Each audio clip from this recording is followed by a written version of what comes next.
Lecture 8. Meaning of Revolution. Now, in order to get a full picture of the meaning of the revolution of our times, we will look at a number of thinkers in the 19th century who were called reactionaries, people who were against the revolution. Because, by seeing what arguments were brought against the revolution, and by seeing how a number of them themselves were influenced by deeper ideas which revolutionaries shared, we will get a deeper understanding of how deep this revolution goes. The New Order in Europe in 1815, after Napoleon was overthrown, was the reaction. The Holy Alliance, that is, the monarchs of Europe, were restored. And there was a definite reaction. Revolutionary movements were discouraged and even squashed. Russia took a leading part in this, even Tsar Alexander, who was, under a very Masonic influence in his early years. Later on, after this Congress in Vienna, he began to understand that revolution was a serious business and that Christianity was quite other than he pictured it. And especially under the influence of the Archimandrite Photius, who persuaded him the Masons were out to destroy his kingdom. And warned him against all these Protestants who were filtering in, and the Bible Society. And when there was a rebellion in Spain, 1820, he volunteered to send 100,000 Cossacks to squash it. And the other powers of Europe decided this was too risky, that they'd better let the French take care of it. And so the French did take care of it, and squashed the rebellion. But from that time on, the Russian Tsars became very aware of their responsibility to fight the revolution, especially inside Russia and, where possible, outside Russia. With one exception, that is, when the Greek rebellion broke out against the Turks, the Russians supported it. And later on in 2728, when the Turks threatened to take over the Greek kingdom again, Tsar Nicholas, the arch-conservative, came to the aid of the Greeks, even though Metternich the great statesman warned him that they were also Masons and rebels just like the rest of them. And he said, "But, anyway, they're Orthodox, and we come to the aid of the Orthodox kingdoms." 31 And owing to a great deal to the Russian Tsars, Greece has a kingdom today as an independent state. They're not under the Turks. Metternich. The leading statesman of this time in the west of Europe was Metternich. Metternich, the foreign minister of Austria, who was the spokesman for the conservative movement, although he himself was not quite as reactionary as he's painted to be. There's a brief description of his basic philosophy here in these books on the post-revolutionary epoch. He also was born in the 70s, 1773, and died in 1859. The offspring of a Catholic noble family in the Rhineland, he witnessed as a youth the Jacobin excesses, that is, revolutionary excesses, at Strasbourg, which confirmed his contempt for mob democracies and his faith in European society founded on Latin civilization consecrated by Christian faith and embellished by time. He grew up with a deep reverence for tradition. The old regime in its last days produced in him its ablest if not its noblest representative. He was a fine flower of an age that is now only a memory, a polished and courtly aristocrat, cool, urbane and imperturbable, a patron of the arts, a diplomat of first rank, a lover of beauty, order and tradition, something of a cynic perhaps, but always polite and charming. He entered the Austrian diplomatic service and made his reputation by worsting Napoleon in the critical days of 1813 after the retreat from Moscow. After the emperor's fall he reigned as Prime Minister of Europe until the Revolution of 1848 overthrew him. 32 He saw that he was living in an age of transition. The old order, which had seemed so firm and secure, was everywhere dissolving and none could divine what was to take its place. Before a new equilibrium was attained, a period of anarchy and chaos must intervene. Metternich's life work was to stave off collapse as long as possible and maintain stability for the time at whatever cost. He was fully alive to the impermanent character of his achievements, remarking bitterly that he spent his days in propping up worm-eaten institutions, that he should have been born in 1700 or 1900, for he never fitted into the revolutionary Europe of the 19th century. The future, he knew, was with democracy and nationalism, and all that he held sacred, monarchy, church, aristocracy, tradition, was doomed. But it was his duty to hold on, to retreat if need be to the very last line of defense before giving up.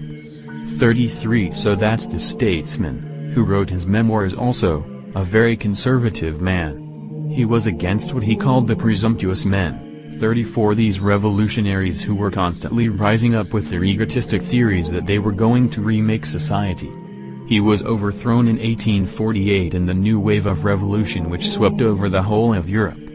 Another one of the chief, there are actually 3 chief conservative philosophers at this time, thinkers, one in England, one in France, one in Spain. In England, the conservative is Edmund Burke, who was one of the first ones to protest against the revolution already in 1790 when he wrote these reflections on the revolution in France, which is a book which inspired many of these new neoconservatives.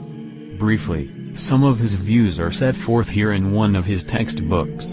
In this book, Reflections on the Revolution, he says, "Is it in destroying and pulling down that skill is displayed?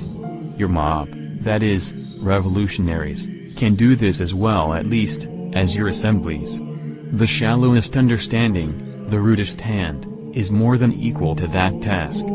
Rage and frenzy will pull down more in half an hour than prudence, deliberation and foresight can build up in 100 years. At once to preserve and to reform is quite a different thing. A spirit of innovation is generally the result of a selfish temper and confined views. People will not look forward to posterity, who never look backward to their ancestors. By a constitutional policy working after the pattern of nature, that is, we English, we transmit our government and our privileges, in the same manner in which we enjoy and transmit our property and our lives. The institutions of policy, the goods of fortune, the gifts of providence are handed down to us, and from us, in the same course and order. Our political system is placed in a just correspondence and symmetry with the order of the world, wherein, by the disposition of a stupendous wisdom, molding together the great mysterious incorporation of the human race, the whole, at one time, is never old, or middle-aged, or young, but, in a condition of unchangeable constancy, moves on through the varied tenor of perpetual decay, fall, renovation, and progression. Thus, by preserving the method of nature in the conduct of the state, in what we improve, we are never wholly new, in what we retain, we are never wholly obsolete. A disposition to preserve, and an ability to improve, taken together, will be my standard of a statesman. 35 Of course these are very sensible words, spoken against people who talk about novelty for the sake of novelty and show that they don't know how to bring it about. And when they do bring it about, they really upset the whole society. But, of course, he was an Englishman. What his idea of conservatism is preserving whatever we have. And whatever we have is the English monarchy with the developing already idea of democracy. At that time it was still quite conservative, only the aristocrats had the right to vote, the upper classes. And the parliament was not at all representative of the whole people, it was gradually evolving in that direction. And, of course, he was undoubtedly an Anglican, and already that's a falling away even from Catholicism. Catholicism's a falling away from Orthodoxy. And you can evolve a new religion of Anglicanism. It means, even though he's very conservative, there's no underlying principle which he can really rely on. And it's only a matter of time until, as we see, this kind of conservatism can evolve into something which is quite democratic and already utopian. So, this kind of conservatism will not go very far. Donoso Cortes. But there's a second thinker of this time a little bit later, born 1809, died in 1853, who lived in Spain. His name is Juan Donoso Cortes. I think he was a prince or a count or something. He is not too well known in the West, although one of his books has been translated into English. And he is the most philosophical of all the people in the West who wrote about, against the revolution. He wrote his great book in 1852, called Essays on Catholicism, Liberalism, and Socialism. He's a Marx of Valdegamas. And he is most significant because he clearly saw that this revolution is not some kind of an aimless thing, it has definite purpose behind it. And he even said that the revolution is theological. In order to defeat it, you must have a different theology. He was especially against the great anarchist of his time, Proudhon, whom we'll talk in the next lecture. Proudhon, we'll see, is quite profound, more profound than many other revolutionaries. And he, Cortes, quotes even Proudhon, at the very opening of this book. He says, "It's called How a Great Question of Theology is Always Involved in Every Great Political Question." In his Confessions of a Revolutionist, Monsieur Proudhon has written these remarkable words: "It is wonderful how we ever stumble on theology in all our political questions. There is nothing here to cause surprise except the surprise of Monsieur Proudhon. Theology, inasmuch as it is the science of God, is the ocean which contains and embraces all sciences, as God is the ocean which contains and embraces all things." 7. And this whole book is an exposure of liberalism. First of mainly socialism as being anti-God, and liberalism he doesn't even have much respect for at all, because he sees it's only a halfway between socialism and monarchy. And there one book here he quotes somehow excerpts from this book, Varick. As Metternich called these revolutionaries the presumptuous men, Donoso Cortes called them the self-worshipping men. 38. And he liked them better than the liberals because they had their own dogmas at least. You can fight against them on dogmatic grounds. He saw that the ending of religious influence on politics, that is, the atheist revolution, would produce in the future the most gigantic and destructive despotism ever known. In fact, in one of his talks before the Parliament in Spain, 1852, he told them that the end of the revolution is Antichrist, we can see on the horizon in the next century. In that respect he's quite profound. Here he gives some general quotes on the liberals and socialists. The liberal school, he said, is placed between two seas, whose constantly advancing waves will finally overwhelm it, between socialism and Catholicism. It cannot admit the constituent sovereignty of the people without becoming democratic, socialistic, and atheistic, nor admit the actual sovereignty of God without becoming monarchical and Catholic. 39. This school is only dominant when society is threatened with dissolution, and the moment of its authority is the transitory and fugitive one, in which the world stands doubting between Barabbas and Jesus, and hesitates between a dogmatical affirmation and a supreme negation. At such a time society willingly allows itself to be governed by a school which never affirms nor denies, italics in original, but is always making distinctions. Such periods of agonizing doubt can never last any great length of time. Man was born to act, and will resolutely declare either for Barabbas or Jesus and overturn all that the sophists have attempted to establish.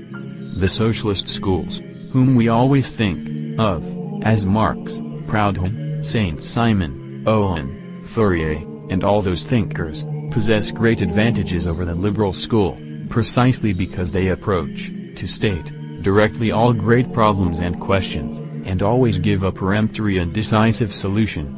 The strength of socialism consists in its being a system of theology, and it is destructive only because it is a satanic theology. The socialist schools, as they are theological, will prevail over the liberal because the latter is anti-theological and skeptical. But they themselves, on account of their satanic element, will be vanquished by the Catholic school, which is at the same time theological and divine. The instincts of socialism would seem to agree with our affirmations, since it hates Catholicism, while it only despises liberalism. And its history seems to prove him true, because indeed communism takes over the world and democracy becomes more and more radical and more utopian in order to compete with socialism. Again, he says, the Catholics affirm that evil comes from man, and redemption from God. The socialists affirm that evil comes from society and redemption from man. The two affirmations of Catholicism are sensible and natural, namely, that man is man and performs human works, and that God is God, and performs divine acts.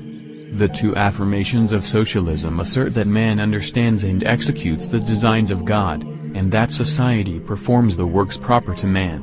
What, then, does human reason gain when it rejects Catholicism for socialism? Does it not refuse to receive that which is evident and mysterious in order to accept that which is at once mysterious and absurd? Zlii now his reasoning is quite straight.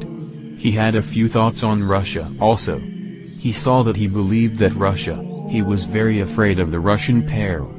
He thought that Russia was going to overwhelm the West. And after overwhelming the West, it would drink the poison of the revolution itself and die just like Europe. De Maistre. We'll see what the next thinker thinks about Russia. This next one, who is probably the best known of the radical conservatives, the real reactionaries, is Joseph de Maistre, D-E-M-A-I-S-T-R-E, who was actually not a Frenchman but a Sardinian. Although he spoke French, it's a French-speaking kingdom.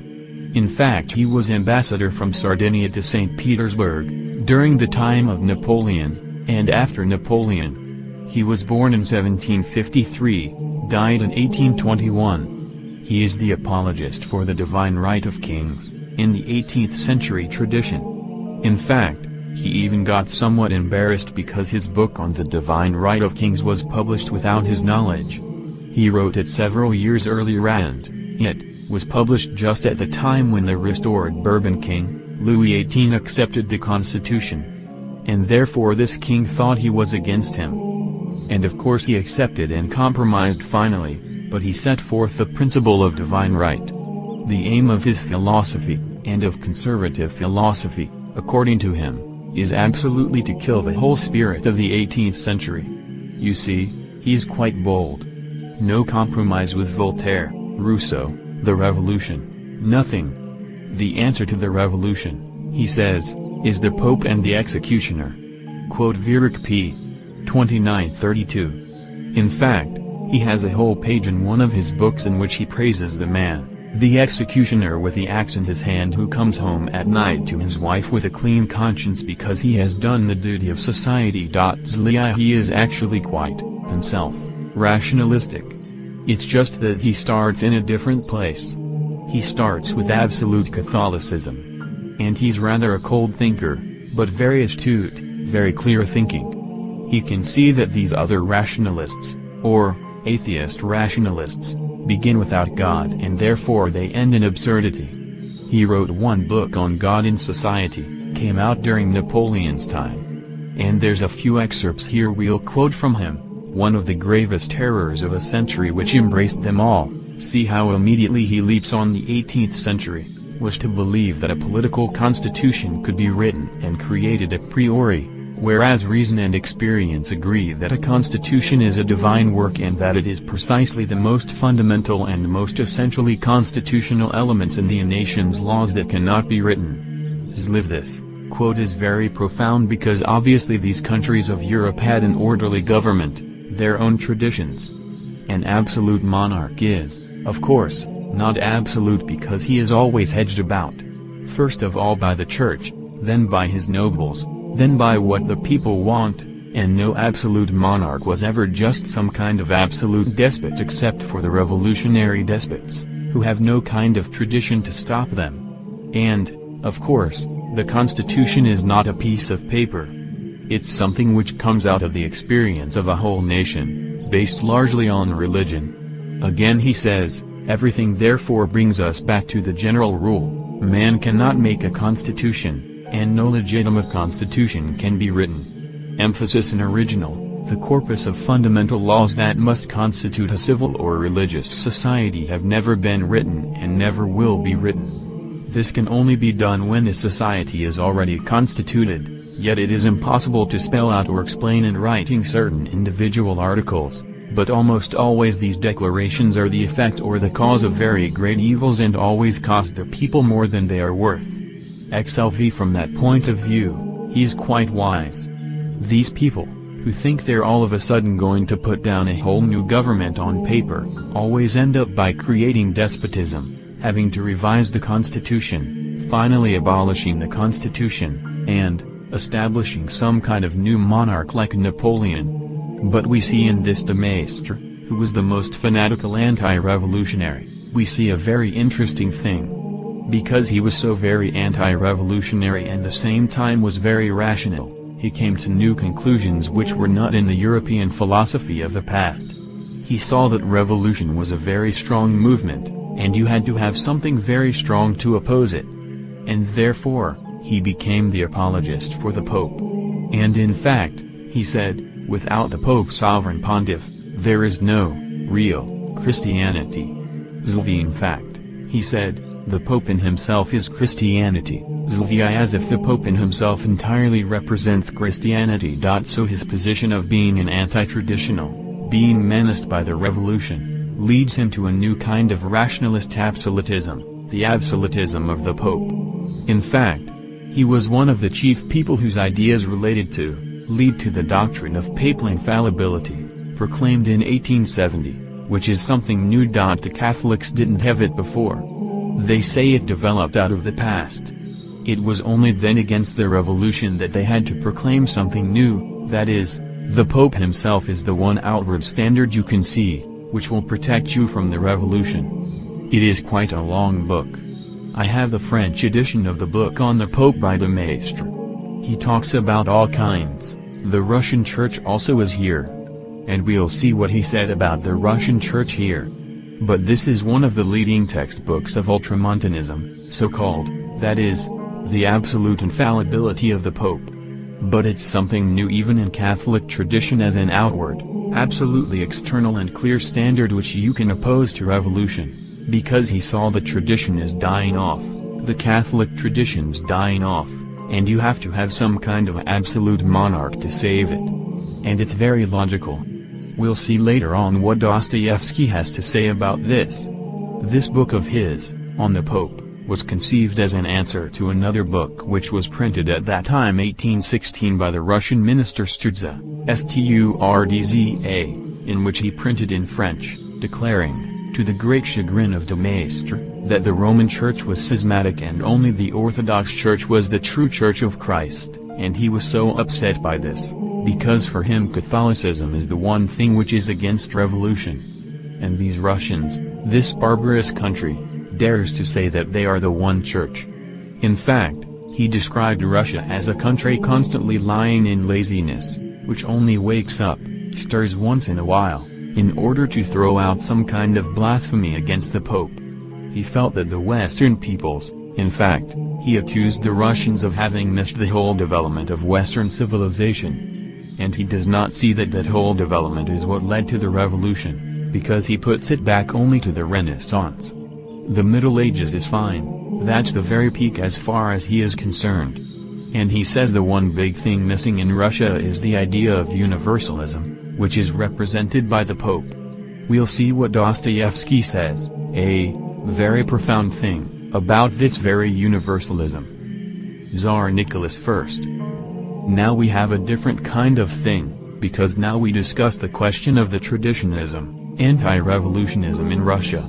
We'll start first with Nicholas I, and later on have some more general comments on this anti-revolutionary tradition in Russia. As I said in the last lecture, Nicholas I was an exemplary monarch in the pure tradition of Russian absolutism. There is no constitution, no parliament. The king reigns supreme, Tsar reigned supreme. He was familiar with the revolution. He went to see Owen, his experiment. He was very interested in making better the lot of the people. In this time, the Industrial Revolution was even slightly coming to Russia, but much more in the West. And he studied the revolution carefully and studied the doings of Louis XVI and already had a quite conscious view of what he was going to do. We will quote some of the statements here from this book by Nicholas Talberg, who was a late professor in Jordanville. And as we now come to Russia, we'll see something different because these Western thinkers, they're all in the Catholic tradition or even Anglican tradition, and they're very clear thinkers. They see through the revolution pretty well, but they're still participating in this Western atmosphere which is rather rationalistic. And they're lacking some kind of deeper rootedness in tradition. And these people, even this person, Talberg, who died just some years ago, you can see by what he writes, that he is himself deeply rooted in Orthodox tradition. And therefore his conclusions are not just conclusions of somebody who has thought the thing through, but are conclusions of somebody who feels what is the tradition of religion, Orthodox religion and the tradition, of the political tradition also. Most of what he says will come of quotes from contemporaries of Nicholas I, who, when he's writing also you can see that he's very deeply conservative, not just in mind but his whole life, his whole heart is that way. And there are many Russians like this left. For Emperor Nicholas I, he writes, in the very first hours of his reign, there began his ardor, striving, to manfully hold up Russia against those frightful misfortunes which were threatening it by the criminal light-mindedness of the so-called Decembrists. This enthusiasm struggling of the Tsar ended 30 years later, when he defended the fatherland, this time from external enemies, who hated Russia, in the Crimean War when he died. He was above all a man of principle and duty. Emperor Nicholas was entirely penetrated with the consciousness of duty. During the time of the war for the fatherland, that is, Napoleon's invasion, when he was 16 years old, he was terribly anxious to go to the army. I am ashamed, he said, to see myself useless, a useless creature on the earth, not even fit to be able to die a brave death. 6 years before he ascended the throne, he was terribly distressed to the point of tears when Emperor Alexander, his older brother, told him of his intention to leave the throne which he would hand over to Nicholas, although there was one brother older than Nicholas, Constantine, as a consequence of the fact that Tsarevich Constantine did not wish to reign. Nicholas Pavlovich wrote in his diary later, the emperor, this conversation finished, but my wife and I were left in the situation which may be likened ... to the feeling which must strike a man who is going peacefully along a pleasant road which is sown everywhere with flowers and from which one sees everywhere the most pleasant views, when all of a sudden an abyss opens up before his feet, towards which an unconquerable power is pushing him without allowing him to step aside or to turn back. This is the way he felt from the very beginning that he was going to be Tsar. And he felt this was a terrible burden. He did not want to be the Tsar. You see the difference already. Revolutionaries struggle just to beat everybody else off so they can be the head, and here this government which is based upon hereditary authority, the person who does not want the kingdom gets it, and he has to rule. But we see already there's a much better possibility for a just rule under such conditions. His kingdom, his reign began with the rebellion of the Decembrists, who were infected by the revolutionary ideas. This is the way he spoke to the senior officers of the guard gathered by him on the morning of December 14 when the rebellion had become known already, and he said to them, I am peaceful since my conscience is clear. You know, sirs, that I did not seek the crown. I do find that I have neither the experience nor the needful talents to bear such a heavy burden. But since the Lord entrusted this to me, and as it is likewise the will of my brothers and the fundamental laws of the land, therefore I shall dare to defend it, and no one in the world will be able to wrest it away from me. I know my obligations and I shall be able to fulfill them. The Russian emperor in case of misfortune must die with his sword in his hand. But, in any case, without foreseeing by what means we will be able to come out of this crisis, I will in that case entrust my son, to you. Lee, during this rebellion of the Decembrists, which was not a bloody thing like happened in France, just a number of officers who began to demand a constitution and was easily dispersed because of the boldness of the Tsar, he went right out in the midst of them at the head of his troops. I believe the 5 ringleaders were hanged and the rest were sent into exile.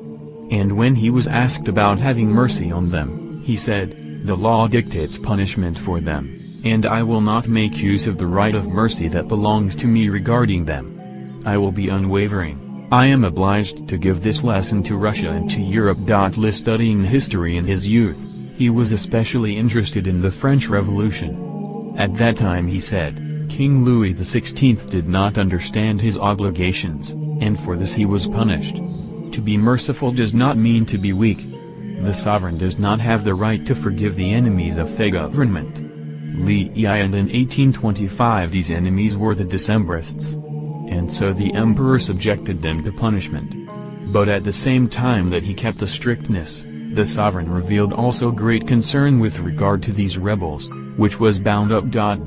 with the general laws concerning prisoners. We'll see now what a contrast is here between this, and not only revolutionaries who simply kill people off without mercy, but even the liberals.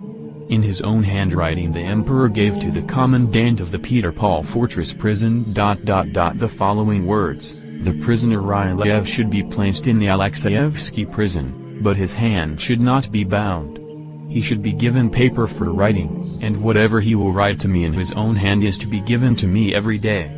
The prisoner Karovsky is to be kept better than ordinary prisoners. He's to be given tea and everything else that he wants.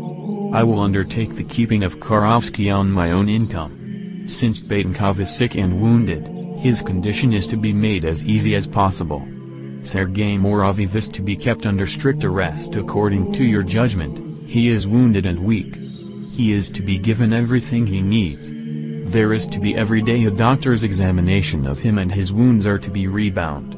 Then all the arrested and prisoners were ordered by the Tsar to be given a better type of food, tobacco, books of religious content, and a priest was to be allowed to come to them for spiritual conversation. They were not to be forbidden to write to their relatives, of course, only through the commandant, that is, he would read the letters. On 19th of December the sovereign sent the wife of one of these revolutionaries, Ryleyev, 2,000 rubles and a reassuring letter from her husband. She wrote to Ryleyev, that is, her husband, my friend, I do not know with what feelings, or words, to express the unutterable mercy of our monarch. 3 days ago the emperor sent your letter and right after writ 2,000 rubles. Teach me how to thank the father of our homeland. After the guilty ones were condemned, in a year, he made their condition even easier. The chief means of his mercy was through secret decrees. The fulfilling of them he entrusted to his authorized agent, General Leparsky. Go with the commandant to Nerchinsk, Serbia, and ease the lot of the unfortunate ones there, he told him. I give you full authority in this. I know that you will be able to harmonize the duty of service, that is, the fact that they're prisoners, with Christian compassion. Leparsky fulfilled exactly the directions of the sovereign and by this earned the love of the Decembrists and their wives. And all the good things which he did, for the prisoners and their wives, they thought were owing to his own good heart without understanding that he was only doing with great joy what had been commanded him by the sovereign.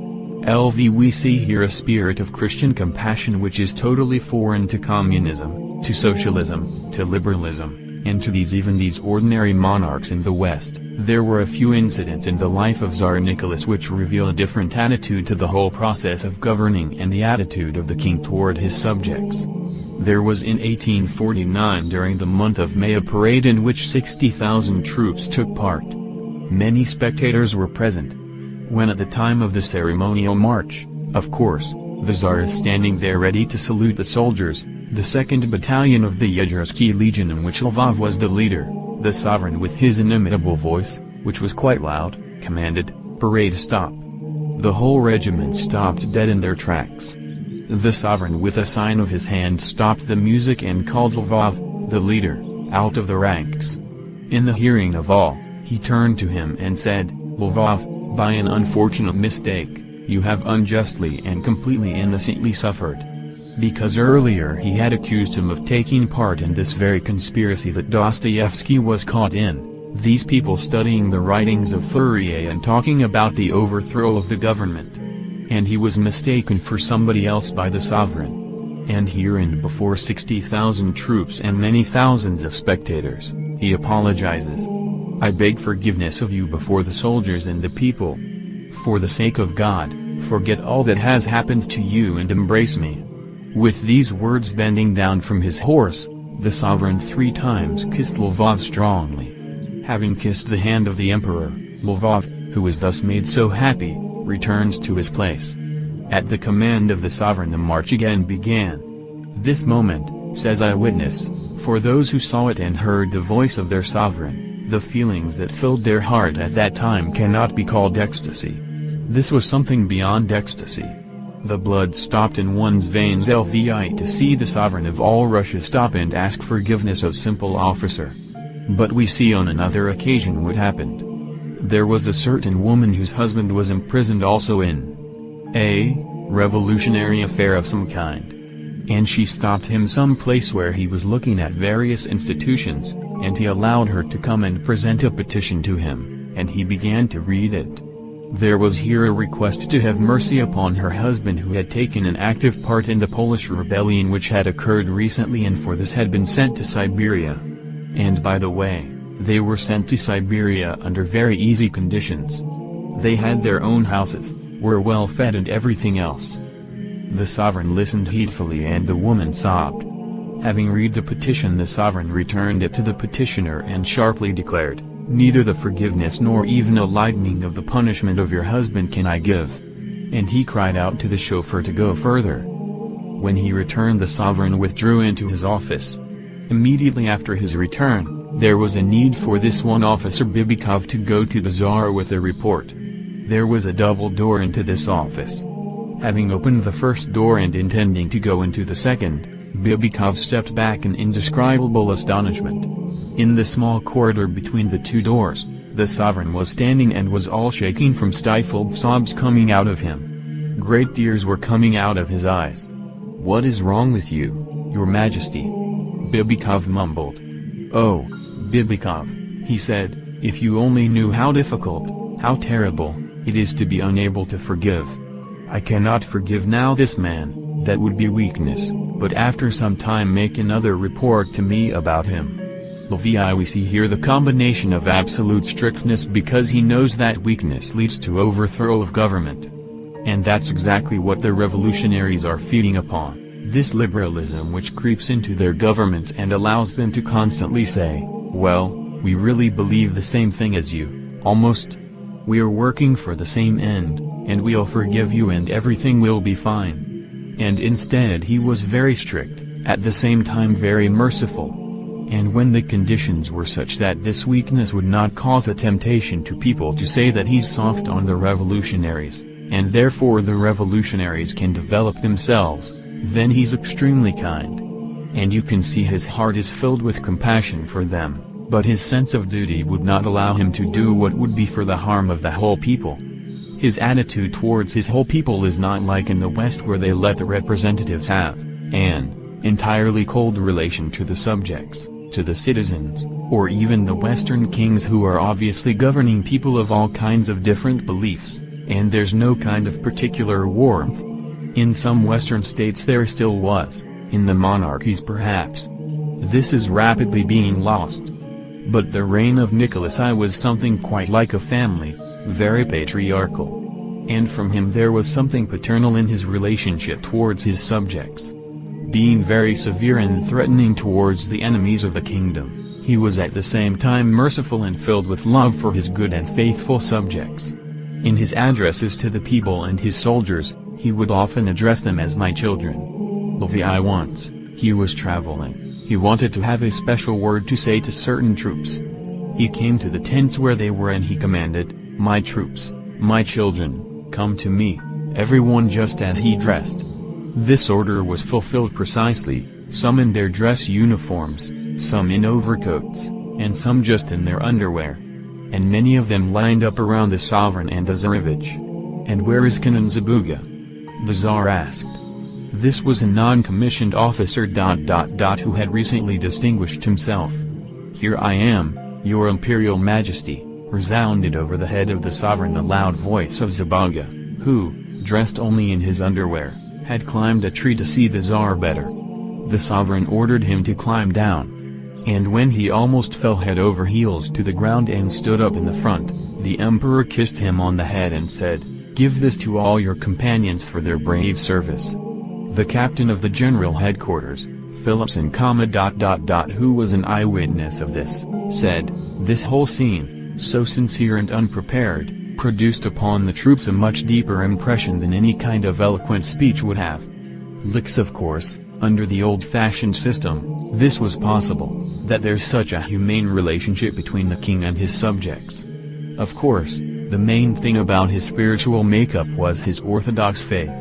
Here he describes in his diary, the Tsar's own diary, what he did on the 14th of December when he was faced with the rebellion of the Decembrists.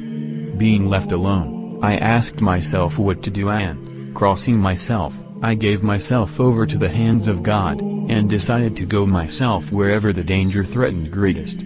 And he admitted later that at this time, besides this decision, He had no definite plan of action, but to trust in God. LX another time he was traveling and fell down off his horse and broke his shoulder, and he was left with only one of his orderlies. And this is what he said to the orderly. "I feel that I've broken my shoulder. This is good, this means God is waking me up." That one does not need to make any kind of plans without asking his help first. Look, see, for a king to be thinking like this, of course, shows that he is absolute ruler, theoretically, but above him is God. Concerning his heir, Alexander, who became Alexander II, he says, "We were speaking, also, about Shasha, Alexander, and we both thought that he was showing great weakness in his character, and was allowing himself to be easily given over to distractions. I am hoping all the time that this will pass as he grows up, so that, because the foundations of his character are so good, one can expect a great deal. But without this strength of character, he will fall, for his work as emperor will be no lighter than mine. And what is it that saves me? Of course, not my talents. I am a simple man, but my hope in God and my firm will to act. That is all I have." Look, see, and when he was celebrating the 25th anniversary of his reign, and when people were surrounding him and giving him glory, his daughter went up to him and said, "Aren't you happy now, Papa? Aren't you satisfied with yourself?" And he said, "With myself?" And pointing his hand to heaven, he said, "I am just a splinter of wood." Look, see, that is, this very thing that we Americans have so strong satisfaction with ourselves, the Tsar himself did not even have it. He is so aware that he is serving something else.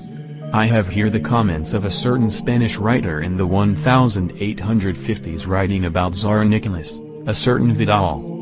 In general, he says, the Eastern question, which the Western diplomats were so occupied with then, the question of Turkey, it is not strange that this question cannot be solved by those who so often allow themselves to be blinded by the disorderly theories of our so-called government representatives.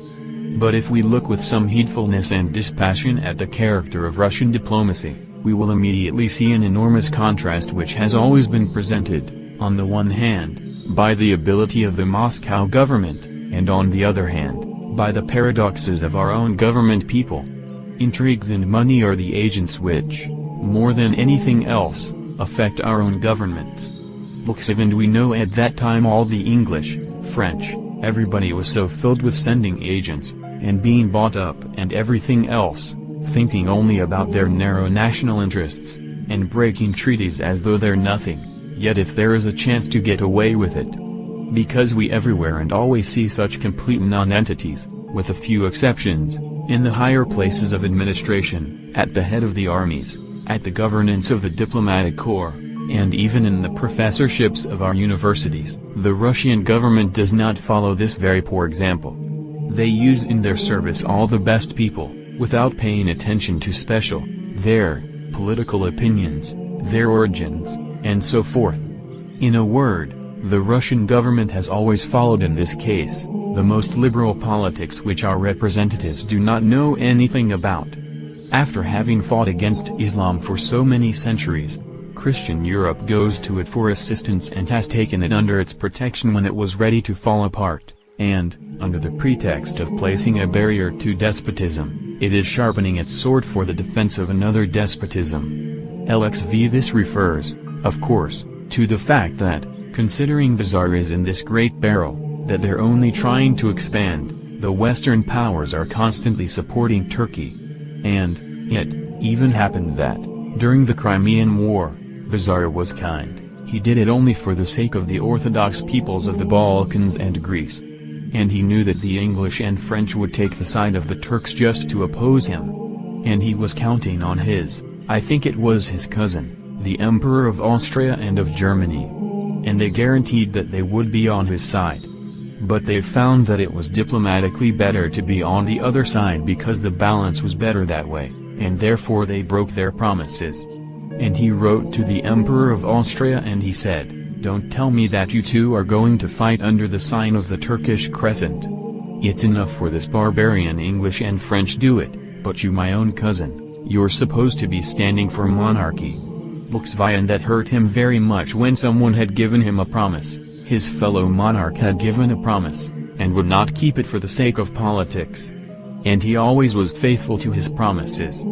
This Spanish writer continues, a spirit of prejudice forces our journalists to speak about the Emperor Nicholas as of some despot, and one in love with his own honor, who by his personal caprices and his unrestrained pride is supposedly bringing the blood of his own people as a sacrifice, and also is sacrificing the balance of power in Europe and the good state of the whole world. But in actual fact there are not today many such sovereigns who are really worthy of praise, both for their gifts as for their personal and public virtues. Emperor Nicholas was a devoted man, a gentle and caring father, a faithful friend and monarch, who with all his power was concerned for the happiness of his subjects. All his daughters and grandchildren lived in his court, with the exception of the Grand Duchess Olga. The people blessed his name, and one must acknowledge that the whole of Europe is obliged to him for the preservation of the order, which is now being threatened by the senselessness and arrogance of this fierce Emperor Napoleon III. This is interesting as a testament from outside of Russia. Of course, inside of Russia he was greatly loved by all except the revolutionaries. Now let us examine how such a one as this dies. I have a full account of his last days. The doctor who attended him said the following: "From the time when I began my medical practice, I have never seen a death anything like this death. I did not even consider it possible that the consciousness of precisely fulfilled duty joined with an unwavering firmness of will should to such an extent be dominant even at the fatal moment when the soul is freed from its earthly shell, so as to go to eternal repose and happiness. I repeat, I would have considered this impossible if I had not had the misfortune to live to see all this man die." The Empress Alexandra Fedorovna offered to the Tsar, as he was dying, that he should receive Holy Communion. He was disturbed that he should have to receive the holy gifts lying down and not fully clothed. His confessor, the protopresbyter Vasily Vazhanov, said that in his life he had instructed many poor people as they were dying, but never had he seen such a one, such faith as in Emperor Nicholas I, which triumphed over the approaching death. Another eyewitness of the last hours of the life of the sovereign expressed the opinion that had an atheist been brought into the room of the Tsar then, he would have become a believer. After communion the sovereign pronounced the words, "O Lord, accept me in peace." The Empress recited Our Father. After the pronouncing of the Emperor's favorite words, "Thy will be done," he said, "Always, always." Several times he then repeated the prayer, "Now lettest thou thy servant depart in peace, O Master, according to thy word." Then the sovereign gave all necessary instructions concerning his burial. He demanded that there be as little expense as possible for the funeral. He forbade that the hall be decked with black where his body would be, for this was not according to Orthodox custom. He asked that there be placed in the coffin with him, the icon of the Mother of God Hodige tree, with which at his baptism the Empress Catherine had blessed him, that is, his grandmother Catherine too. He blessed his children and those who were absent, he blessed from a distance. Grand Duchess Olga Nikolaevna, whom he loved so much, felt his paternal blessing at her place in Stuttgart. He called his nearest friends. To the heir to the throne he specially recommended Count Alderberg, saying, "This counselor has been a close friend to me for 40 years. Concerning Count Orlov, he said, you yourself know everything that needs to be done. I don't need to recommend anything to you." He gave his great thanks to the Empress' favorite maid, Madame Rohrberg, for her care for the Empress in her recent, which he shared with her. And in his bidding farewell to her, he said, "Greet my dear Petrov for me." All the reports which came from the army he commanded to be given over to the Tsarevich. Then he asked that he be left alone for a while. "Now," he said, "I must be left alone so as to prepare myself for the final moment. I will call you when the time comes," he said. Later the emperor called certain of the grenadiers, bade farewell to them, asking them to give his final greeting to those who were not there. He asked the Tsarevich to give his greetings also to the guards, to the army, and especially to those who had been defending Sebastopol, because he was dying at the very time when Russia was losing the Crimean War. "Tell them that I will continue to pray for them in the other world." He commanded that final telegrams be sent to Sebastopol and to Moscow with these words, "The Emperor is dying," and bids farewell to Moscow. At 8:20 his confessor, Father Boris, began to read the prayer of the departure of the soul from the body. The sovereign listened attentively to the words of these prayers, making the sign of the cross over himself, from time to time. When the priest blessed him and gave him the cross to kiss, the dying sovereign said, "I think that I never did evil in my life consciously." Notice how Francis says, "I do not recognize any sin in myself," and he says, "I think that I never consciously did evil," that is, he confessed all his sins and realizes that he is full of sins, but he thinks that he never actually did evil consciously. He held the hand of the Empress in his and the Tsarevich also, and when he could no longer speak he bid farewell to them with a glance. At 10 o'clock the sovereign lost the capability of speaking. But before his repose he began to speak again. He commanded the Tsarevich to raise one of the princesses from her knees since this was bad for her health. Some of his last words were, speaking to the Tsarevich, "Hold on to everything, hold on to everything," accompanying this with a decisive gesture. Then the agony began and the liturgy ended in the palace church. The wheezing before his death, wrote Tusheva, kept getting stronger. His breathing became more and more difficult and sporadic. Finally, convulsions passed across his face and his head was thrown back. They thought that this was the end, and already those around let out a cry of despair. But the emperor opened his eyes, raised them to heaven, smiled, and then it was all over. Seeing this death, so firm and so pious, one must think that the emperor had for a long time foreseen it and had prepared himself for it. Books v. Archbishop Nicanor of Cherson, about the death of the emperor, said, "His death was the image of the death of a Christian, for he was a man of repentance, in full possession of his faculties and of unwavering manliness." Book 6. In his testament he wrote, "I die with a grateful heart for all the good things by which God has been pleased to reward me in this world which passes away, with ardent love for our glorious Russia, which I have served to my last to the best of my understanding with faith and righteousness. I regret that I could not do the good things which I so sincerely desired. My son will take my place. I shall entreat God that he will bless him for such a difficult work unto which he now enters, and will grant him to confirm Russia on the firm foundation of the fear of God. Oh, grant her, that is, Russia, to come to fulfill its inward good order, and he will push away all danger from without. In thee, O Lord, I have hoped, let me not be ashamed unto the ages." LXX. Again he tells in his will to the Tsarevich, "Keep strictly all that our church prescribes. You are young and inexperienced, and you are in those years when the passions are developing, but always remember that you must be an example of piety, and conduct yourself in such a way that by your life you might serve as a living example to the people. Be merciful and accessible to all the unfortunate ones, but do not spend money above the treasury. Very pious. Despise all kinds of slanders and rumors, but fear to go against your conscience. May the all-merciful God bless you. Place all your hope in him, alone. He will not leave you as long as you will constantly turn to him."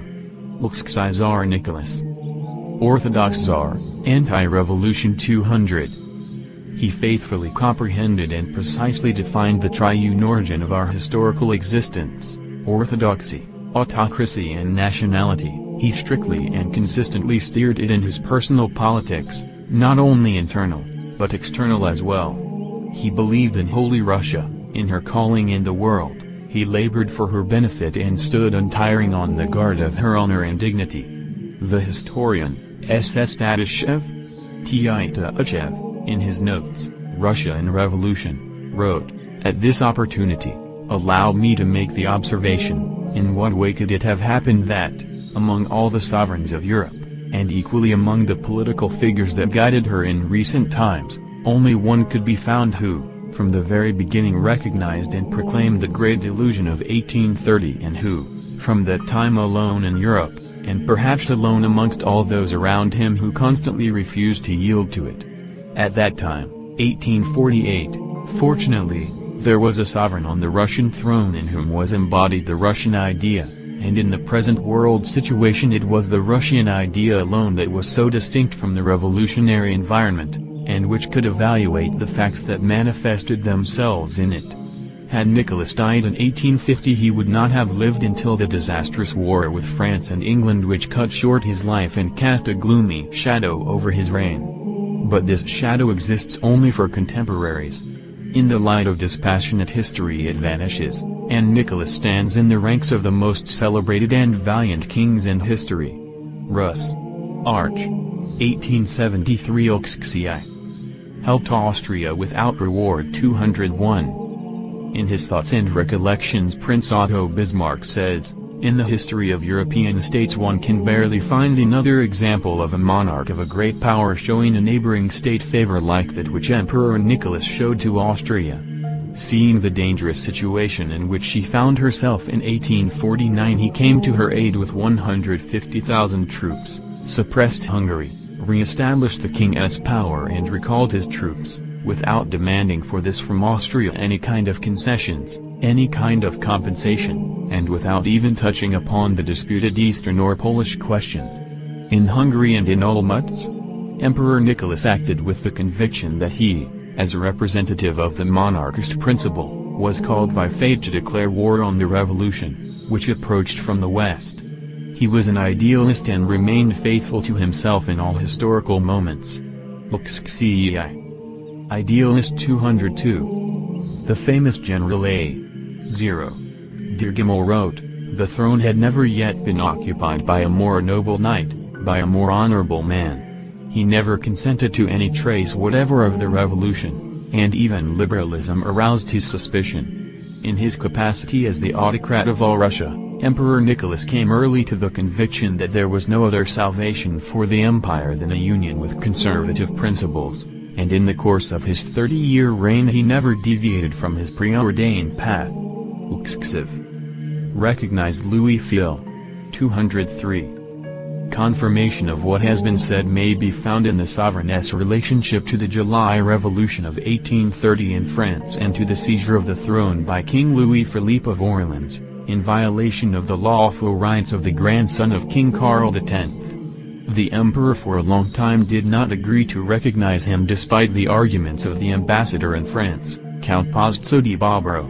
Finally, to the arguments of the latter were joined those of the Minister of Internal Affairs, Count Nesselrode, who presented the Tsar with a corresponding report. On it the resolution was placed by the sovereign, "I know not which is more to be preferred, a republic, or a similar so-called monarchy." Then he added, "I surrender to your arguments, but I call heaven to witness that this is and always will be against my conscience, and that this is the most painful effort I have ever made." LXXV. B. Gogol, Andreev 135, 6, 7, 158-9.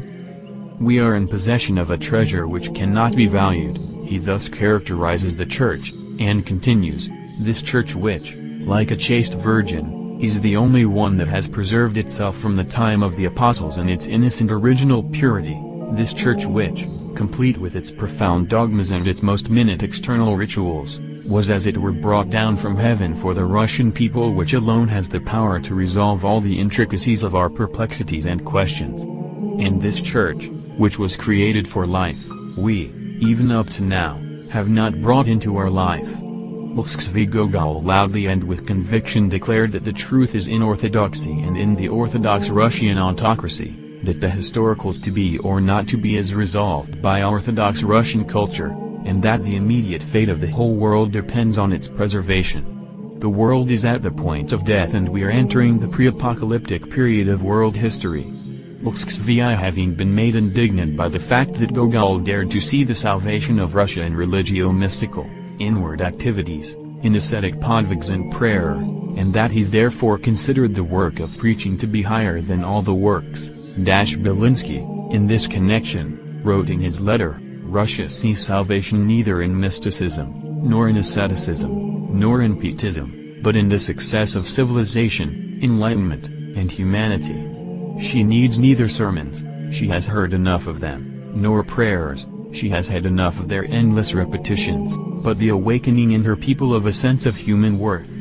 Lxvi. See Alexander III. A.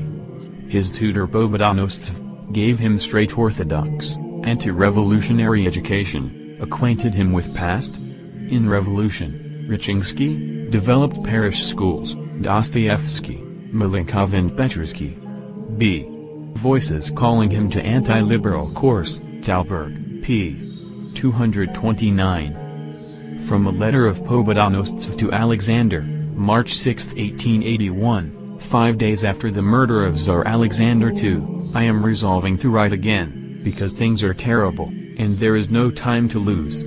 If they will sing you the old siren song, that you need to be calm, that you need to continue in a liberal direction, that you need to yield to so-called public opinion, oh, for God's sake, don't believe them, Your Majesty, don't listen. This would be the ruin of Russia and of you. This is as clear as day to me. Your safety would not be protected by this, but would be further diminished. The insane villains that killed your father will not be satisfied with any concessions, and will only become more violent. And it can be suppressed, the evil seed can be torn up, only by fighting against it to the death, by iron and blood. To be victorious is not difficult. Until now all have wished to flee the struggle and have deceived the reposed sovereign, you, themselves, and everyone and everything in the world, because they were not people of reason, power and heart, but flaccid eunuchs and conjurers. No, Your Majesty, the only one sure, direct way is to stand on your feet and begin, not slumbering for a moment, a most holy fight, as there has only been in Russia. The whole nation awaits this authoritative decision, and as soon as they sense the sovereign will, all will rise up, all will be revived and will regain their healthy color in the air. On that day he received a note from the sovereign. I thank you from my whole soul for your heartfelt letter, with which I am in full agreement. Drop by to see me tomorrow at 3 o'clock and I shall be happy to have a talk with you. All my hope is in God. This is not included in the outline, but the last half of it is marked by Fr. Seraphim in his copy of Talberg's book, and one sentence is even underlined. This is from a letter of Pobedonostsev published in a magazine called Russian Archive. Loris Melikov had the intention to do Russia the favor of giving it a constitution or by setting a beginning to it by summoning deputies from all Russia. In this connection a conference took place in February with Emperor Alexander II. On March 2 the Council of Ministers was appointed to be at the sovereign's for a final decision, but in the meantime Loris Melikov had already prepared the triumphant publication of this, which was to have appeared in the government herald on the 5th. And suddenly the catastrophe. From the 2nd of March the magazines began, in connection with the regicide, to demand a constitution. Loris Melikov sent to ask them that they be silent, if only for 15 days. And then they gathered us in the Council of Ministers with the sovereign on Sunday at 2 p.m. They invited me, the elderly S.G. Stroganov, and the Grand Dukes. The sovereign, having declared what the business was, added that it had not been decided by the reposed and that it was in doubt, and he asked all to speak without constraint. Loris Melikov began to read the protocol and the draft declaration already prepared in the name of the new sovereign, in which he considered it as it were his sacred duty to fulfill the testament of his father. And imagine, they had the shamelessness to leave in this declaration now all the same motives that had been placed in the previous one, that public order had been established everywhere, the uprising had been suppressed, the exiles had returned, and so on. There is no time to describe all this in detail. The first one to come out against it was Stroganov, briefly but energetically. Then Valuyev, Abaza and Milutin gave bombastic speeches about how all Russia is waiting for this blessing. Milutin at this time made a slip of the tongue, referring to the people as irrational masses. Valuyev, instead of the word people, used the word peoples. There further spoke Nabokov, Saburov, and the rest. Only Pazyut and Makov came out against it. But when they turned to me, I could no longer hold back the waves of my indignation. Having explained all the falseness of the institution, I said that shame and disgrace covered my face when thinking of what a time we were discussing this, when the body of our sovereign lay still unburied. And who was guilty in this? His blood was on us and on our children, we were all guilty in his death. What had we been doing all this time and during his reign? We talked and talked, listened to ourselves and to one another, and everything from his institution was turned under our hands into a lie, and the freedom granted by him had become false. And in recent years, in years of explosions and mines, what had we done to protect him? We talked, and only that. All of our senses should have been concentrated in the fear that he might be murdered, but we allowed into our souls so many base, despicable fears and began to tremble before public opinions, that is, the opinions of contemptuous journalists, and what Europe would say. And we know that through magazines. You can imagine with what thunder my words fell. Those adjacent to me, Abbuts and Loris Milikov, could barely contain their fury at me. Abbuts replied quite sharply, "From what the Ober-Procurator of the Synod has said, it would follow that everything done in the past reign was of no use whatever, the freeing of the serfs and the rest, and that the only thing left for us to do after this is to request our dismissal." The sovereign, who at my words "his blood is on us" interrupted me with the exclamation, "This is true," supported me, saying that really all were guilty, and that he did not exclude himself. We spoke further. Pitiful words were heard, that something should be done, but that something meant the institution, constitution. LXXXC. Most ministers were for liberalism, reforms in government, but Pobedonostov and others were for autocracy. Alex, resolved to go against the spirit of the times, not give himself over to unrealizable fantasies and scabby liberalism. Against constitution you grave why? Nationalism. Russian already had a constitution in Orthodoxy, ancient institution and trust of Tsarin people. D. Pobedonostov stands up against liberalism and constitutionalism, Tsars mournful, 232. Disturbances disappeared you grave but heavy weight on the Tsar 233. On April 29, 1881 the decisive word of the Tsar rang out in a manifest, in which it was said, "The voice of God commands us to embark vigorously upon the matter of governance, hoping in divine providence, with faith in the power and truth of autocratic rule, which we are called to uphold and preserve from any encroachment upon it, for the good of the people. May the hearts of our faithful subjects, of all who love the fatherland and are dedicated to the royal authority, inherited from generation, who have been confounded by anxiety and terror, be encouraged. Under its protection, and in indissoluble union with it, our land has more than once survived great strife and has reached a state of power and glory in the midst of grievous trials and misfortunes, with faith in God, who establishes her fate. Dedicating ourselves to our great service, we summon all our faithful subjects to serve us and the state in faith and righteousness in uprooting the revolts which have disgraced the Russian land, in the confirmation of faith and morality, in the good upbringing of children, in the annihilation of falsehood and thievery, in the establishment of truth and the activities of the institutions granted Russia by its benefactor, our beloved father. And here the darkness of sedition, cut through by the light, bright as lightning, of the Tsar's words, began quickly to disperse, writes Nazarevsky. The revolt, which seemed invincible, melted like wax before the face of fire, vanished like smoke under the wings of the wind. Sedition in people's minds began quickly to be replaced by Russian sensibility. Dissoluteness and self-will gave way to order and discipline. Free thinking no longer trampled upon orthodoxy like some kind of ultramontanism, or upon our dear church like clericalism. The authority of the indisputable and hereditary national supreme rule stood again upon its historical, traditional height. But it was not easy for the autocrat to bear this difficult yoke for the benefit of Russia. On December 31, 1881, in a letter of reply to Pobedonostov, the sovereign wrote, "I thank you, most gracious Konstantin Petrovich, for your kind letter and all your wishes. A terrible, frightful year is coming to a close, a new one is beginning, and what awaits us ahead? It is so frightfully difficult at times, that were it not for my faith in God and His limitless mercy, of course, I would have no other choice than to put a bullet through my head. But I am not faint-hearted, and the chief thing is that I have faith in God and I believe that there will come, at last, happy days for our dear Russia. Often, very often I recall the words of the Holy Gospel, Let not your heart be troubled, believe in God and believe in me. These powerful words act salutarily upon me. With full hope in God's mercy, I close this letter. Thy will be done, 0 Lord. Saint John of Kronstadt at deathbed.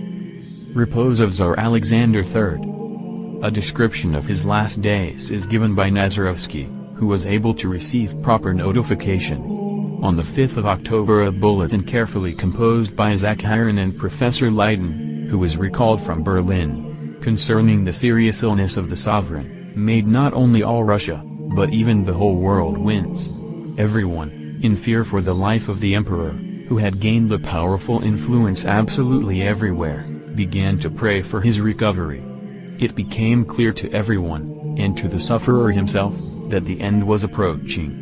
The bright mood and manly calmness of the sick Tsar were striking. Despite his weakness, insomnia and heart palpitations, he still did not wish to take to his bed and strove to continue his occupation with matters of state, of which the last were written reports concerning matters in the Far East, and Korea in particular.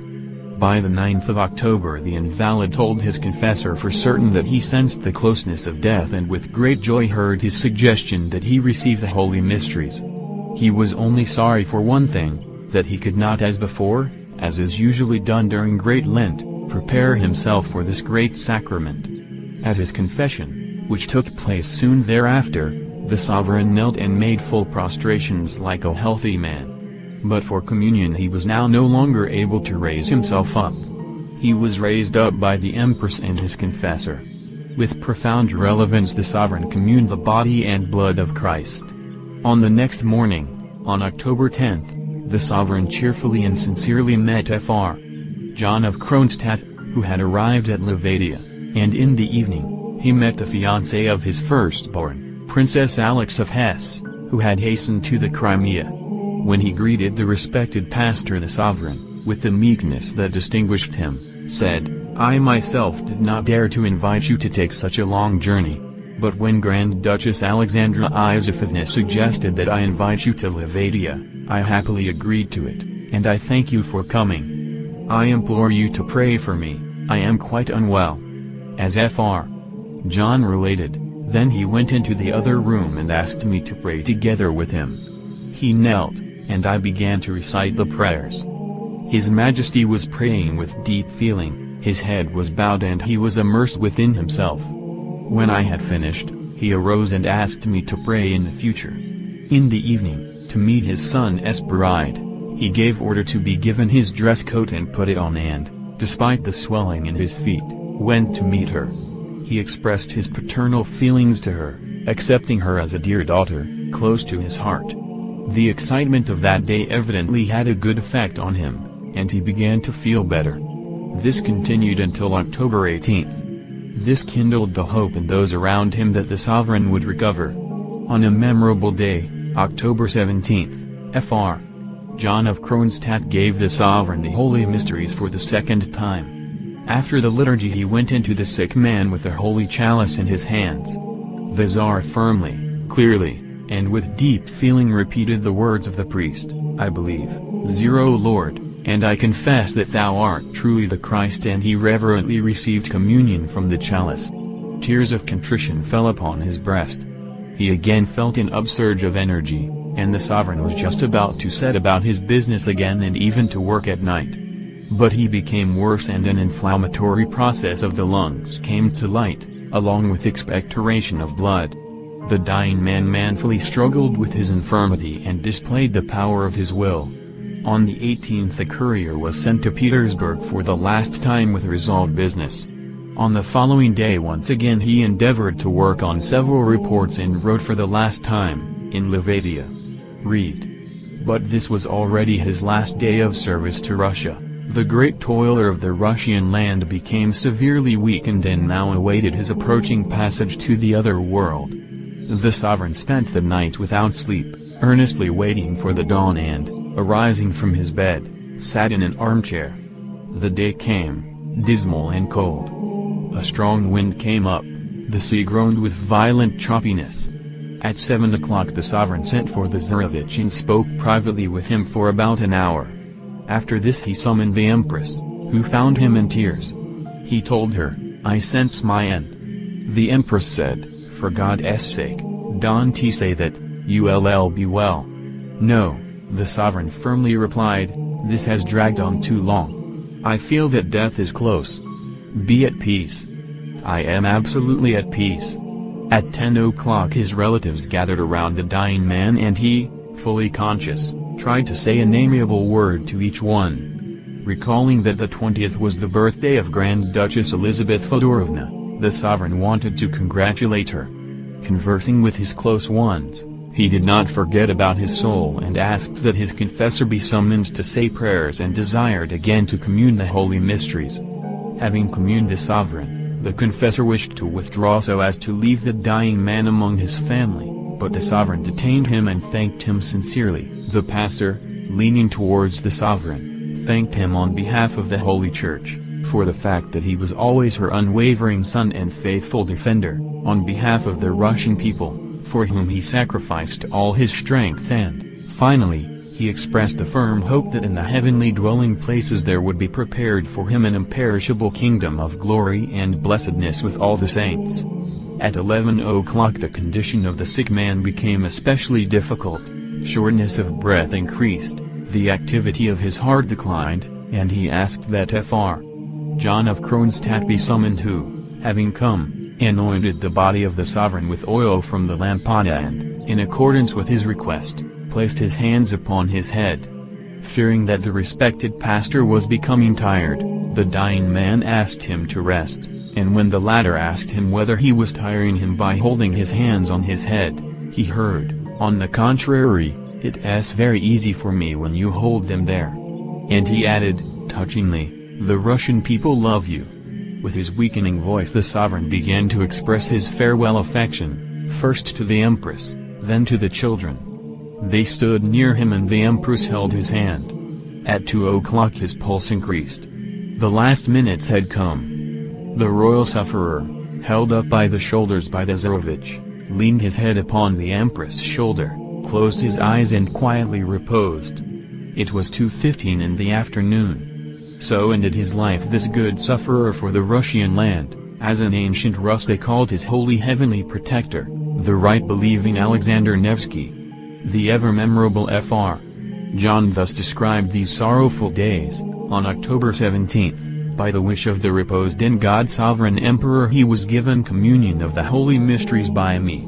I celebrated the liturgy daily, either in the Levadian church, or occasionally in Orient, and on the aforementioned day, directly after celebrating the liturgy in the latter church, I hastened with the cup of life to the august, sick one, who received with reverent feelings, from my hands, the life-creating mysteries. On October 20th, the sovereign emperor again wished to see me.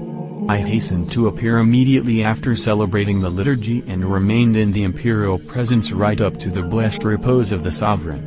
By wish of the empress I read the prayer for healing for the sick one and anointed his feet and other parts of his body with oil.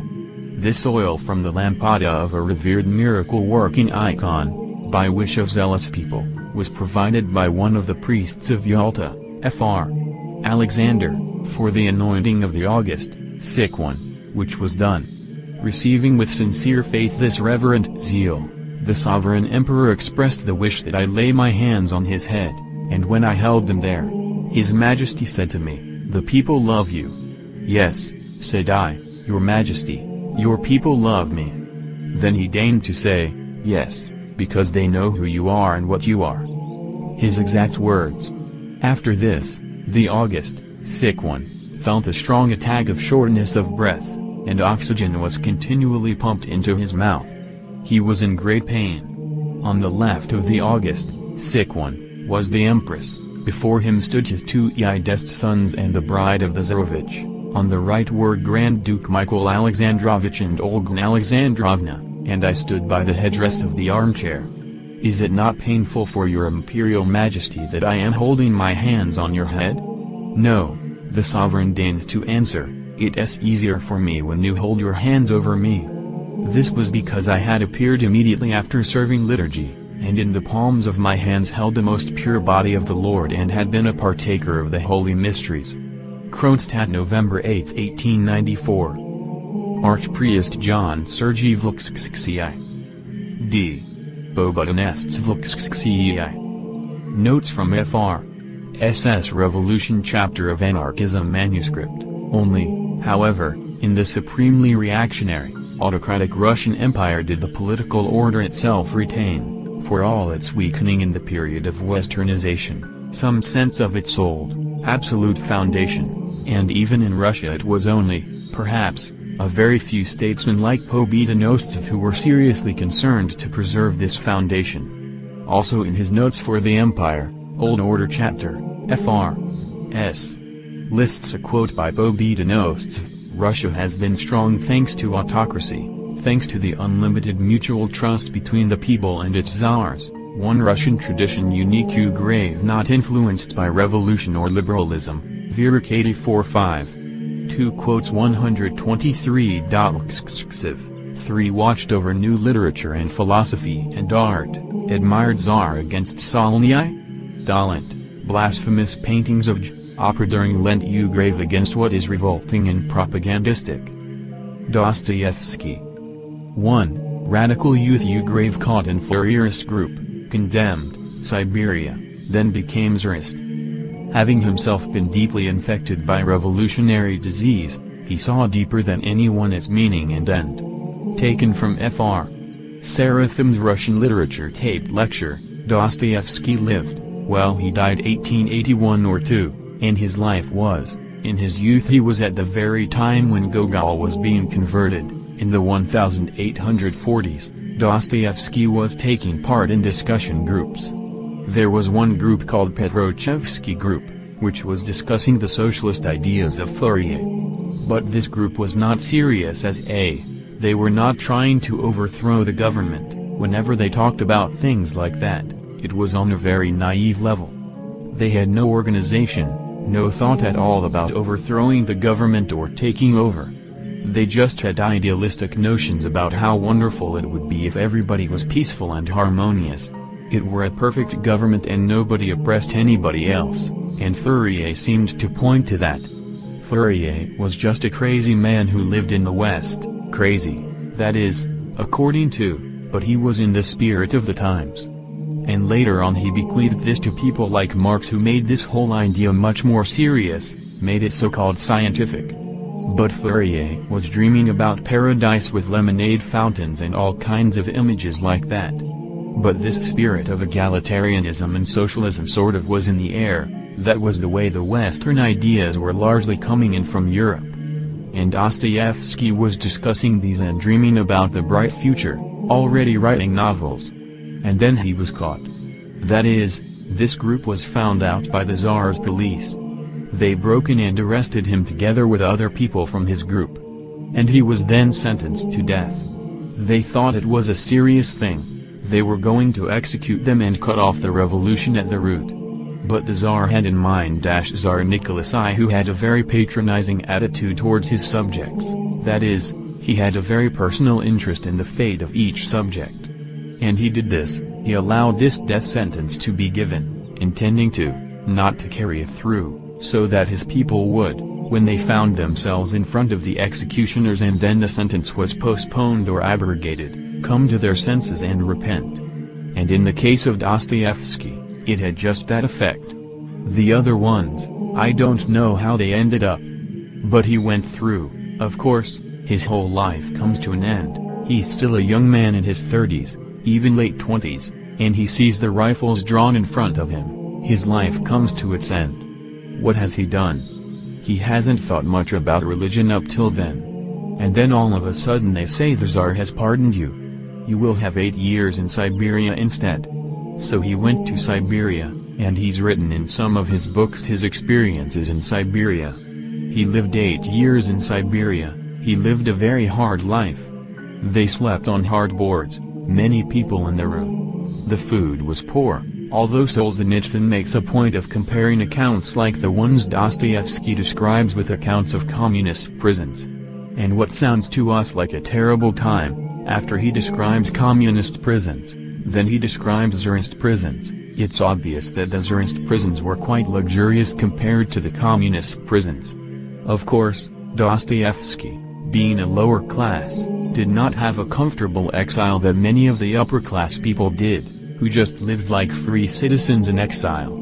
But he went through this experience which, from the political side, made him, after 8 years in Siberia under very difficult times under a difficult regime, come out as Tsarist, Orthodox Christian, and converted to the whole idea of Tsarism.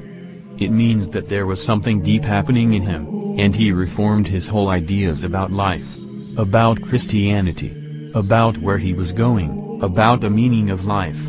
But at the same time, that's from the philosophical side, his whole ideas are going to about the Grand Inquisitor and the meaning of modern history and so forth. On the Christian side, I'd like to emphasize today, he went through some kind of a special thing. He was converted to Christianity, Christian ideas, and he began to write stories. And 1980 Russian literature tape passage, quote, "The possessed Ugrave analyzes revolutionary mentality, both its stupidities and deep thinkers," pages 397 to 400 on quintets. Virginsky himself was rather unwell that evening, but he came in and sat in an easy chair by the tea table. All the guests were sitting down too, and the orderly way in which they were ranged on chairs suggested a meeting. Evidently all were expecting something and were filling up the interval with loud but irrelevant conversation. When Stavrogin and Verkovensky appeared there was a sudden hush. But I must be allowed to give a few explanations to make things clear.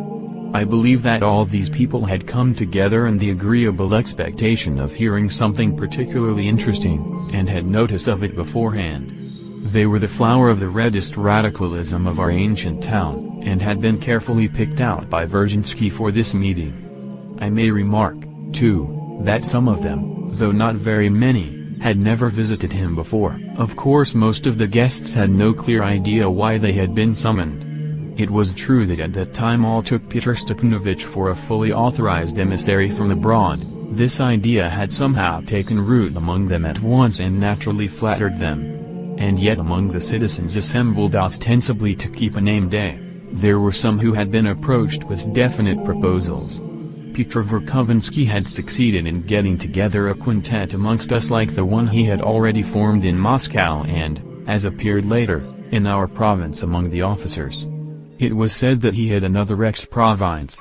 This quintet of the elect were sitting now at the general table, and very skillfully succeeded in giving themselves the air of being quite ordinary people, so that no one could have known them. They were since it is no longer a secret, Liputin, then Virginsky himself, then Shigalov, a gentleman with long ears, the brother of Madame Virginsky, Lyamshin, and lastly a strange person called Tolkachenko, a man of 40, who was famed for his vast knowledge of the people, especially of thieves and robbers. He used to frequent the taverns on purpose, though not only with the object of studying the people, and plumed himself on his shabby clothes, tarred boots, and crafty wink and a flourish of peasant phrases. Lyamshin had once or twice brought him to Stepan Trofimovich's gatherings, where, however, he did not make a great sensation. He used to make his appearance in the town from time to time, chiefly when he was out of a job. He was employed on the railway. Every one of these 5 champions had formed this first group in the fervent conviction that their quintet was only one of hundreds and thousands of similar groups scattered all over Russia, and that they all depended on some immense central but secret power, which in its turn was intimately connected with the revolutionary movement all over Europe. But I regret to say that even at that time there was beginning to be dissension among them. Though they had ever since the spring been expecting Pyotr Verkovensky, whose coming had been heralded first by Tolkachenko and then by the arrival of Shigalov, though they had expected extraordinary miracles from him, and though they had responded to his first summons without the slightest criticism, yet they had no sooner formed the quintet than they all somehow seemed to feel insulted, and I really believe it was owing to the promptitude with which they consented to join. They had joined, of course, from a not ignoble feeling of shame, for fear people might say afterwards that they had not dared to join, still they felt Pyotr Verkovensky ought to have appreciated their heroism and have rewarded it by telling them some really important bits of news at least. But Verkovensky was not at all inclined to satisfy their legitimate curiosity, and told them nothing but what was necessary. He treated them in general with great sternness and even rather casually. This was positively irritating, and Comrade Shigalov was already egging the others on to insist on his explaining himself, though, of course, not at Virginsky's, where so many outsiders were present. I have an idea that the above-mentioned members of the first quintet were disposed to suspect that among the guests of Virginsky's that evening some were members of other groups, unknown to them, belonging to the same secret organization and founded in the town by the same Verkovensky, so that in fact all present were suspecting one another, and posed in various ways to one another, which gave the whole party a very perplexing and even romantic air. Yet there were persons present who were beyond all suspicion. For instance, a major in the service, a near relation of Virginsky, a perfectly innocent person who had not been invited but had come of himself for the name-day celebration, so that it was impossible not to receive him. But Virginsky was quite unperturbed, as the major was incapable of betraying them, for in spite of his stupidity he had all his life been fond of dropping in wherever extreme radicals met. He did not sympathize with their ideas himself, but was very fond of listening to them. What's more, he had even been compromised indeed. It had happened in his youth that whole bundles of manifestos and of numbers of the Bell had passed through his hands, and although he had been afraid even to open them, yet he would have considered it absolutely contemptible to refuse to distribute them, and there are such people in Russia even to this day. The rest of the guests were either types of honorable amour propre crushed and embittered, or types of the generous impulsiveness of ardent youth. There were 2 or 3 teachers, of whom one, a lame man of 45, a master in the high school, was a very malicious and strikingly vain person, and 2 or 3 officers.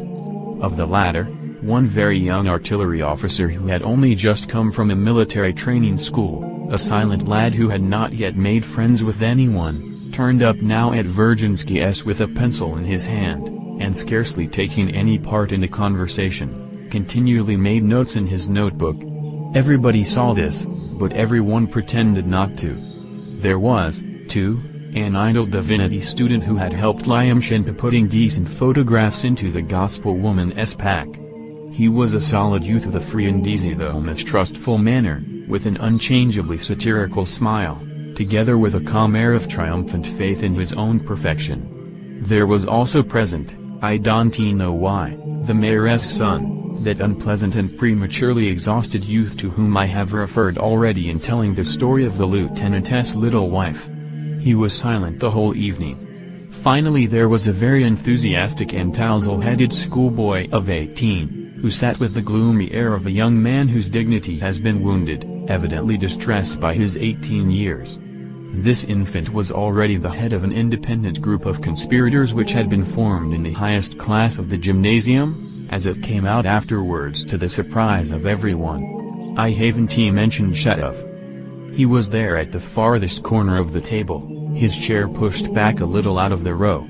He gazed at the ground, was gloomily silent, refused tea and bread, and did not for one instant let his cap go out of his hand, as though to show that he was not a visitor, but had come on business, and when he liked would get up and go away. Kirillov was not far from him. He, too, was very silent, but he did not look at the ground. On the contrary, he scrutinized intently every speaker with his fixed, lusterless eyes, and listened to everything without the slightest emotion or surprise.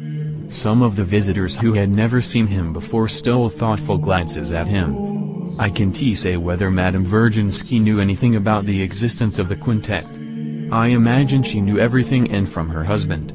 The girl student, of course, took no part in anything, but she had an anxiety for her own. She intended to stay only a day or 2 and then to go on farther and farther from one university town to another to show active sympathy with the sufferings of poor students and to rouse them to protest. She was taking with her some hundreds of copies of a lithographed appeal, I believe of her own composition. It is remarkable that the schoolboy conceived an almost murderous hatred for her from the first moment, though he saw her for the first time in his life, and she felt the same for him. The major was her uncle, and met her today for the first time after 10 years. When Stavrogin and Verkovensky came in, her cheeks were as red as cranberries. She had just quarreled with her uncle over his views on the woman question. LXXXV 409 413, 415 on Shigalov. Shigalov went on, dedicating my energies to the study of the social organization which is in the future to replace the present condition of things. I've come to the conviction that all makers of social systems from ancient times up to the present year, 187, have been dreamers, tellers of fairy tales, fools who contradicted themselves, who understood nothing of natural science and the strange animal called man. Plato, Rousseau, Fourier, columns of aluminum, are only fit for sparrows and not for human society. But, now that we are all at last preparing to act, a new form of social organization is essential. In order to avoid further uncertainty, I propose my own system of world organization. Here it is. He tapped the notebook. I wanted to expound my views to the meeting in the most concise form possible, but I see that I should need to add a great many verbal explanations, and so the whole exposition would occupy at least 10 evenings, one for each of my chapters. There was the sound of laughter. I must add, besides, that my system is not yet complete. Laughter again. I am perplexed by my own data and my conclusion is a direct contradiction of my original idea with which I start. Starting from unlimited freedom, I arrive at unlimited despotism. I will add, however, that there can be no solution of the social problem but mine. The laughter grew louder and louder, but it came chiefly from the younger and less initiated visitors. There was an expression of some annoyance on the faces of Madame Virginsky, Liputin, and the lame teacher. If you've been unsuccessful in making your system consistent, and have been reduced to despair yourself, what could we do with it? One officer observed warily. You are right, Mr. Officer. Shigalov turned sharply to him, especially using the word despair. Yes, I am reduced to despair. Nevertheless, nothing can take the place of the system set forth in my book, and there is no other way out of it. No one can invent anything else. And so I hasten without loss of time to invite the whole society to listen for 10 evenings to my book and then give their opinions of it. If the members are unwilling to listen to me, let us break up from the start, the men to take up service under government, the women to their cooking, for if you reject my solution you'll find no other, none whatever. If they let the opportunity slip, it will simply be their loss, for they will be bound to come back to it again. There was a stir in the company. Is he mad, or what? Voices asked. So the whole point lies in Shigalov's despair, Lyamshin commented, and the essential question is whether he must despair or not? Shigalov's being on the brink of despair is a personal question, declared the schoolboy. I propose we put it to a vote how far Shigalov's despair affects the common cause, and at the same time whether it is worthwhile listening to him or not, an officer suggested gaily. That's not right. The lame teacher put in his spoke at last. As a rule he spoke with a rather mocking smile, so that it was difficult to make out whether he was in earnest or joking. That's not right, gentlemen. Mr. Shigalov is too much devoted to his task and is also too modest. I know his book. He suggests as a final solution of the question the division of mankind into two unequal parts.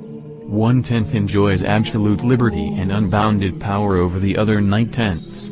The others have to give up all individuality and become, so to speak, a herd, and, through boundless submission will by a series of regenerations, attain primeval innocence, something like the Garden of Eden. They'll have to work, however. The measures proposed by the author for depriving 9/10 of mankind of their freedom and transforming them into a herd through the education of whole generations are very remarkable, founded on the facts of nature and highly logical. One may not agree with some of the deductions, but it would be difficult to doubt the intelligence and knowledge of the author. It is a pity that the time required, 10 evenings, is impossible to arrange for, or we might hear a great deal that is interesting. Can you be in earnest? Madame Virginsky addressed the lame gentleman with a shade of positive uneasiness in her voice. when that man doesn't know what to do with people and so turns 9/10 of them into slaves. I've suspected him for a long time. You say that of your own brother? Asked the lame man. Relationship? Are you laughing at me? And besides, to work for aristocrats and to obey them as though they were gods is contemptible. Observed the girl student fiercely. What I propose is not contemptible, it's paradise, an earthly paradise, and there can be no other on earth, Shigalov pronounced authoritatively. For my part, said Liamshin, if I didn't know what to do with 9/10 of mankind, I'd take them and blow them up into the air instead of putting them in paradise. I'd only leave a handful of educated people, who would live happily ever afterwards on scientific principles. No one but a buffoon can talk like that, cried the girl, flaring up. He is a buffoon, but he is of use, Madame Virginsky whispered to her. And possibly that would be the best solution of the problem, said Shigalov, turning hotly to Liamshin. You certainly don't know what a profound thing you've succeeded in saying, my merry friend. But as it is hardly possible to carry out your idea, we must confine ourselves to an earthly paradise, since that's what they call it. That's pretty thorough rot, broke, as though involuntarily, from Verkovensky. Without even raising his eyes, however, he went on cutting his nails with perfect nonchalance. Why is it rot? The lame teacher took it up instantly, as though he had been lying in wait for his first words to catch at them. Why is it rot? Mr. Shigalov is somewhat fanatical in his love for humanity, but remember that Fourier, still more Cabot and even Proudhon himself, advocated a number of the most despotic and even fantastic measures. Mr. Shigalov is perhaps far more sober in his suggestions than they are. I assure you that when one reads his book it's almost impossible not to agree with some things. He is perhaps less far from realism than anyone and his earthly paradise is almost the real one, if it ever existed, for the loss of which man is always sighing. I knew I was in for something, Verkovensky muttered again. Allow me, said the lame man, getting more and more excited. Conversations and arguments about the future organization of society are almost an actual necessity for all thinking people nowadays. Herzen was occupied with nothing else all his life. Bielinsky, as I know on very good authority, used to spend whole evenings with his friends debating and settling beforehand even the minutest, so to speak, domestic details of the social organization of the future. Some people go crazy over it, the major observed suddenly. We are more likely to arrive at something by talking, anyway, than by sitting silent and posing as dictators, Liputin hissed, as though at last venturing to begin the attack. I didn't mean Shigalov when I said it was rot, Verkovensky mumbled. You see, gentlemen, he raised his eyebrows trifle, to my mind all these books, Fourier, Cabot, all this talk about the right to work, and Shigalov's theories, are all like novels of which one can write 100,000, and aesthetic entertainment. I can understand that in this little town you were bored, so you rush to ink and paper. Excuse me, said the lame man, wriggling on his chair, though we are provincials and of course objects of commiseration on that ground, yet we know that so far nothing has happened in the world new enough to be worth our weeping at having missed it. It is suggested to us in various pamphlets made abroad and secretly distributed that we should unite and form groups with the sole object of bringing about universal destruction. It has urged that, however much you tinker with the world, you can make a good job of it, but that by cutting off 100 million heads and so lightening one's burden, one can jump over the ditch more safely. A fine idea, no doubt, but quite as impractical as Shigalov's theories, which you referred to just now so contemptuously. Well, but I haven't come here for discussion. Verkovensky let drop this significant phrase, and, as though quite unaware of his blunder, drew the candle nearer to him that he might see better. It's a pity, a great pity, that you haven't come for discussion, and it's a great pity that you are so taken up just now with your toilet. What's my toilet to you? To remove 100 million heads is as difficult as to transform the world by propaganda. Possibly more difficult, especially in Russia, Liputin ventured again. It's Russia they rest their hopes on now, said an officer. We've heard they are resting their hopes on it, interposed the lame man. We know that a mysterious finger is pointing to our delightful country as the land most fitted to accomplish the great task. But there's this, by the gradual solution of the problem by propaganda I shall gain something, anyway, I shall have some pleasant talk, at least, and shall even get some recognition from government for my services to the cause of society. But in the second way, by the rapid method of cutting off 100 million heads, what benefits shall I get personally? If you begin advocating that, your tongue might be cut out. Yours certainly would be, observed Verkovensky. You see. And as under the most favorable circumstances you would not get through such a massacre in less than 50 or at the best 30 years, for they are not sheep, you know, and perhaps they would not let themselves be slaughtered. Wouldn't it be better to pack one's bundle and migrate to some quiet island beyond calm seas and there close one's eyes tranquilly? Believe me, he tapped the table significantly with his finger, you will only promote emigration by such propaganda and nothing else. He finished evidently triumphant. He was one of the intellects of the province. Lxxv 415 on Chigilov. Verkovensky speaking. To cut the matter short, for we can go on talking for another 30 years as people have done for the last 30, I ask you which you prefer, the slow way, which consists in the composition of socialistic romances and the academic ordering of the destinies of humanity 1,000 years hence, while despotism will swallow the savory morsels which would almost fly into your mouths of themselves if you take a little trouble, or do you? Whatever it may imply, prefer a quicker way which will at last untie your hands, and will let humanity make its own social organization in freedom and in action, not on paper. They shout 100 million heads, that may be only a metaphor, but why be afraid of it if, with the slow daydreams on paper, despotism in the course of some 100 years will devour not 100 but 500 million heads. Take note too that an incurable invalid will not be cured whatever prescriptions are written for him on paper. On the contrary, if there is delay, he will grow so corrupt that he will infect us too and contaminate all the fresh forces which one might still reckon upon now, so that we shall all at last come to grief together. I thoroughly agree that it's extremely agreeable to chatter liberally and eloquently, but action is a little trying. However, I am no hand at talking. I came here with communications, and so I beg all the honorable company not to vote, but simply and directly to state which you prefer, walking at a snail's pace in the marsh, or putting on full steam to get across it?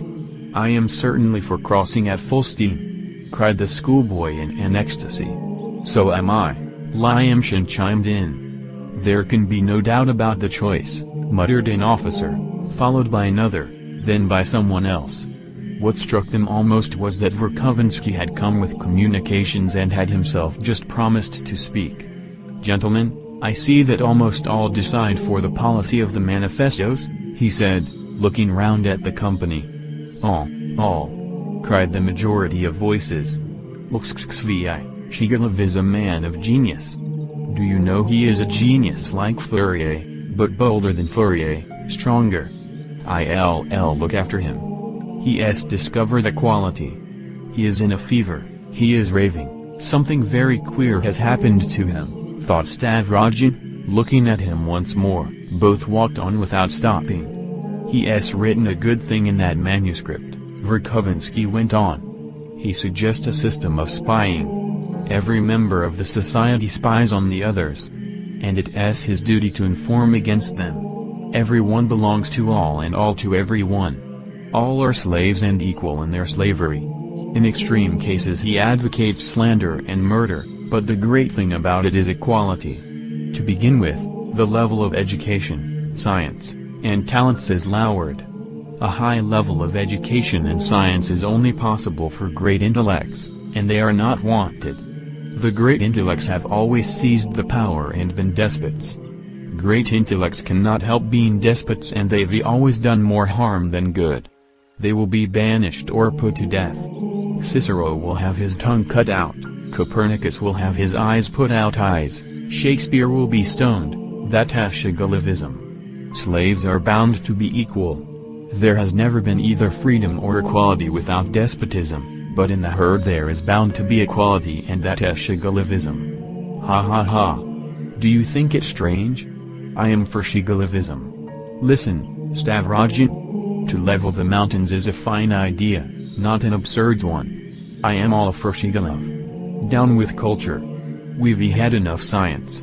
Even without science we have material enough to go on for 1,000 years, but one must have discipline. The one thing wanting in the world is discipline. The thirst for culture is an aristocratic thirst. The moment you have family ties or love you get the desire for property. We will destroy that desire. We make use of drunkenness, slander, spying. We make us of incredible corruption. We stifle every genius in its infancy. We reduce all to a common denominator. Complete equality. We've learned a trade, and we are honest men. We need nothing more. That was an answer given by English working men recently. Only the necessary is necessary. That's the motto of the whole world henceforward. But it needs a shock. That has for us, the directors, to look after. Slaves must have directors. Absolute submission, absolute loss of individuality. But once in 30 years Shigalov would let them have a shock and they would all suddenly begin eating one another up, to a certain point, simply as a precaution against boredom. Boredom is an aristocratic sensation. The Shigalovians will have no desires. Desire and suffering are our lot. But Shigalovism is for the slaves. You exclude yourself? Stavrogian broke in again. You, too. Do you know, I have thought of giving up the world to the Pope. Let him come forth on foot, and barefoot, and show himself to the rabble, saying, see what they have brought me to. And they will all rush after him, even the troops. The Pope at the head, with us around him, and below us Shigalovism. All that is needed is that the Internationale should come to an agreement with the Pope, so it will. And the old chap will agree at once. There is nothing else he can do. Lxxvia Kirillov Ugrave later on New Religion. Taken from 1980 survival course lecture on Nietzsche, and then he has this man, this character Kirillov, who is the philosopher who came to the conclusion since there's no God, I must be God. And if I'm God, I have to do something that proves I'm God. And you can't just live an ordinary life. Therefore, you must do something which is spectacular. It must be something which is absolute and proves that you have authority over yourself. Course the main proof that you have authority is over your own life. Therefore to prove that I am God, I must kill myself. That's the logic. To us it makes no sense. That man is crazy. But it makes perfect sense, and once you reject Christianity, that's very logical. And 1980 quote, I am bound to show my unbelief, said Kirillov, walking about the room. I have no higher idea than disbelief in God. I have all the history of mankind on my side. Man has done nothing but invent God so as to go on living, and not kill himself. That's the whole of universal history up till now. I am the first one in the whole of human history who would not invent God. Let them know it once for all. Do you understand now that the salvation for consists in proving this idea to everyone? Who will prove it? I can't understand how an atheist could know that there is no God and not kill himself on the spot. To recognize that there is no God and not to recognize at the same instant that one is God oneself is an absurdity, else one would certainly kill oneself. If you recognize it you are sovereign, and then you won't kill yourself but will live in the greatest glory. But one, the first, must kill himself, for else who will begin and prove it? So I must certainly kill myself, to begin and prove it. Now I am only a god against my will and I am unhappy, because I am bound to assert my will. All are unhappy because all are afraid to express their will. Man has hitherto been so unhappy and so poor because he has been afraid to assert his will in the highest point and has shown his self-will only in little things, like a schoolboy. I am awfully unhappy, for I am awfully afraid. Terror is the curse of man. But I will assert my will. I am bound to believe that I don't believe. I will begin and make an end of it and open the door, and will save. That has the only thing that will save mankind and will recreate the next generation physically, for with this present physical nature man can't get on without his former God, I believe. For 3 years I've been seeking for the attribute of my Godhead and I've found it. The attribute of my Godhead is self-will. That has all I can do to prove in the highest point my independence and my new terrible freedom. For it is terrible. I am killing myself to prove my independence and my new terrible freedom. Book 6, taken from 1980 Survival Course Lecture on Nietzsche. Therefore, finally, since he has human nature, he's scared of killing himself and he's constantly hesitating. Then along comes a character like Lenin, who's this Verkovensky, who uses this, tries to persuade him to kill himself and then blame it on somebody else in order to gain some kind of a disorder so that his revolutionary circle could begin to take over. And he finally persuades him. He says, "Alright, go on, kill yourself. Sign this paper that says that you'll down with the capitalists and so forth, and then kill yourself. I'll stand right here and hold the door open for you." And he says, "No, I can't. I must do it on a big scale. I must do it in front of everybody." He says, No, just do it quiet here. And the note is all written here. And I think he finally pushes him, finally kills himself. These kind of people are with us. They're all over the place. And 1980 quote, 2, Crime and Punishment, on men who want to be beyond good and evil, kills for an idea you grave Napoleon you grave Superman. But ends in repentance and opening of Christian life. Taken from F.R.'s taped lecture on Russian literature, although a large part of the book, Crime and Punishment, is before he kills the woman, he is constantly thinking that he should do it, and he goes through these. It's basically Nietzsche's idea that if there is no God, then everything is permitted. And this of course has its philosophical, political form, but from the Christian point of view this means that I can do anything. And he keeps thinking of Napoleon. Here's a man who comes from the ranks, and he goes out, becomes the leader of a country. And he's allowed to kill whoever he wants, just because he's the head of the country. That means there must be a class of supermen. It's based upon entirely, in fact, this is, the kingdoms of this world versus the kingdom of Christ. According to the kingdom of Christ we all must humble ourselves before God. And according to the philosophy of the world, of the power of this world, there are some people who are strong. If you're strong you have the right to trample on others. He's Machiavellian. Government can do ups, as long as the prince has the power. Or Nietzsche, that you can do anything you want as long as you are one of these supermen. And so he's going through these agonizing dialogues with himself. He goes and visits the woman. He sees how she behaves. He's casing the joint, seeing how he will do it, where she goes, where she keeps the money. And there's a second woman, her sister, it is. And the one he begins to build in his mind an image that she's hateful, she's just like an insect. All these actually unchristian things that they come from rationalistic ideas which were coming from the West. And you look at what Marx came up with in the West, actually the idea that you can go and do whatever you want just as long as you take over, make people violent. It's part of the idea that while the revolution goes on when people kill somebody else, it makes them violent. And therefore they can be tools for the revolution. In other words people are to be used as things. That's exactly the opposite of Christianity. But his conscience is there, he can't help it. And therefore he keeps hesitating, and he condemns himself. Are you so weak, you can't do it? He's accusing himself. You're supposed to be a Superman and you can't do it, you can't go through with it. And finally he gets the nerve, and goes and hits, I think debates whether he should kill them both or just one. Finally he gets.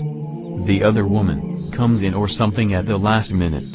He didn't want to kill her and he gets all upset by that, and decides he has to kill her too. And then he's stuck. I think he takes hardly any money, just a little. He gets so hysterical he goes and hides it someplace. And then begins his torments. If he's Superman he should feel absolutely cool and calm. She's just a flea, some kind of insect. She doesn't need to live, and I'm the Superman. I'm going to prepare myself by college education so I can help the Western ideas to come to enlighten Russia. But meanwhile his conscience begins to operate and he cannot understand why he's not at peace. For one thing, he faults himself because he didn't get enough money. But then, something happens inside of him, and shows this Christianity cannot be. The conscience planted by God and developed by the Christian Church cannot be silenced. And then begins this terrible duel between him and this interrogator who is investigating the case, and he never knows whether he knows he did it, suspects he did it, whether he suspects somebody else, but is constantly ... If he didn't have a bad conscience, he wouldn't have any problem. And in the end it turns out that this interrogator is just waiting for him to confess. And he finally says, "Who do you think it is? Tell me." And he said, "Why, it's you, Rodia Romanovich. You killed her. But I'm waiting for you to come by yourself and tell us." And so he almost goes crazy. What should he do? Should he run away? And then he meets this girl Sonia, who is a prostitute, that is the lowest element of society, and outside Christianity, Christian sympathy or anything. Why is she a prostitute? Because she has to support her mother. And she didn't want to do it, she has Christian faith. But she has to, it's the only way she can get money. In other words, this absolutely helpless, pitiful creature. And she's going to be the one that saves this man who is deluded by these Western ideas. And he begins to talk to her. She shows the gospel. Oh, gospel, anything but the gospel. And she begins to talk about Jesus Christ. And gradually his heart begins to soften. And finally he goes to her, I think at the end, to decide whether he should give himself up. And he says, "What shall I do? They'll send me to Siberia and finished." And she said, "Oh, I'll come with you to Siberia." And he went. How can this be someone like that, the lowest dregs of society? And she loves me? That she'll come to Siberia to be with me? And he finally is so crushed, he gets on his knees before the police station and says, "Idit, kill me, take me away." And this is a very strong thing, by the way, in the Russian temperament. Well, with Sophia, the case was that she preserved her orthodoxy, her Christianity, even though externally she was a sinner, she couldn't receive communion, she was constantly in a state of sin. And he of his own free will went away from it, and therefore this purity, actually the purity of Christianity, remained in her even though she was, in fact, the fact that she was a sinner probably even increased it because she knew that she was no good, the last dregs of society, she was a hopeless case.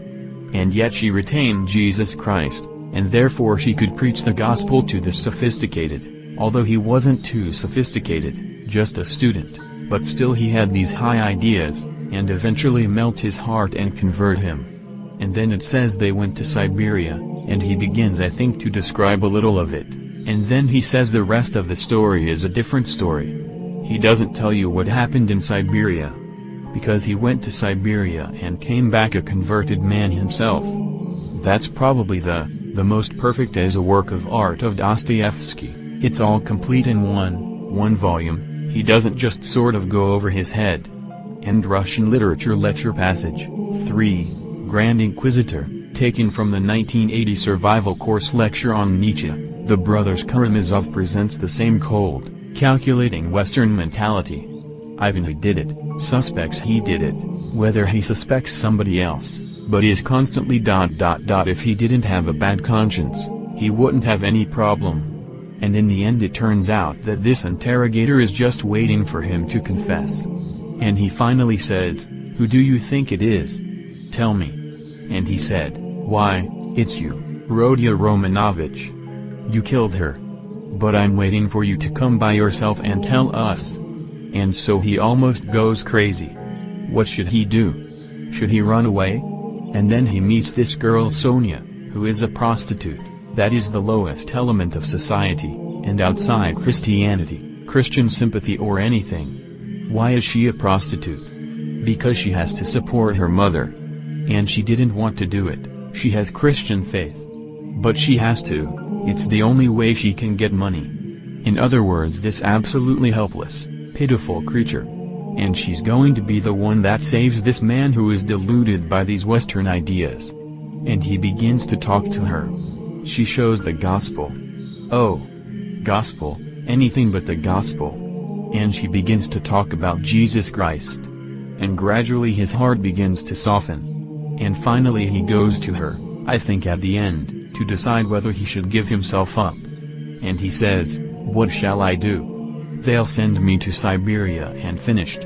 And she said, oh, I'll come with you to Siberia. And he went. How can this be someone like that, the lowest dregs of society? And she loves me? That she'll come to Siberia to be with me? And he finally is so crushed, he gets on his knees before the police station and says, IDIDIT. Kill me, take me away. And this is a very strong thing, by the way, in the Russian temperament.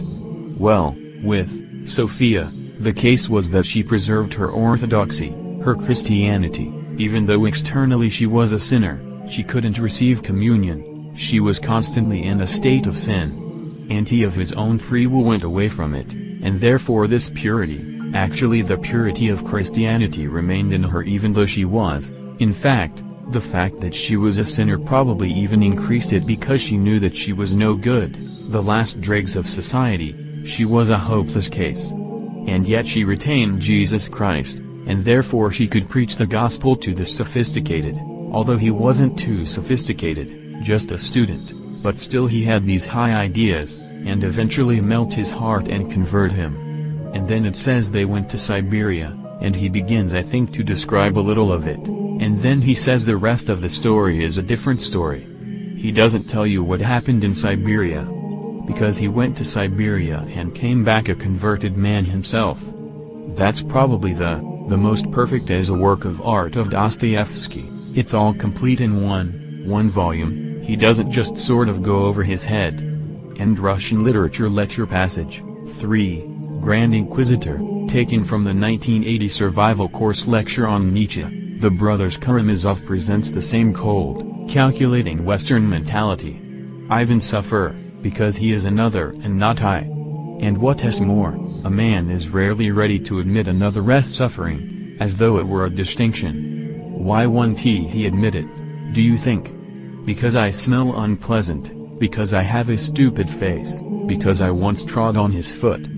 Besides there is suffering and suffering, degrading, humiliating suffering such as humbles me, hunger, for instance, my benefactor will perhaps allow me, but when you come to higher suffering, for an idea, for instance, he will very rarely admit that, perhaps because my face strikes him as not at all what he fancies a man should have who suffer for an idea. And so he deprives me instantly of his favor, and not at all from badness of heart.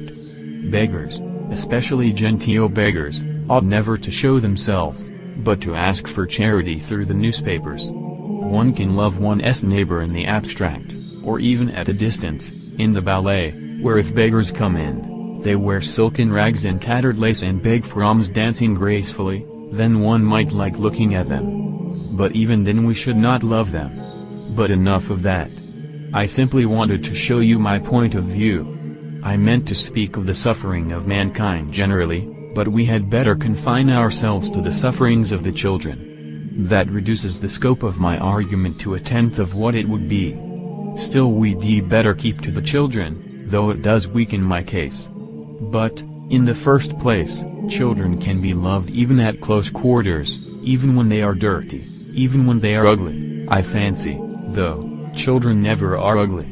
The second reason why I don't speak of grown-up people is that, besides being disgusting and unworthy of love, they have a compensation. They've eaten the apple and know good from evil, and they have become like God. They go on eating it still. But the children haven't eaten anything, and are so far innocent. Are you fond of children, Alyosha?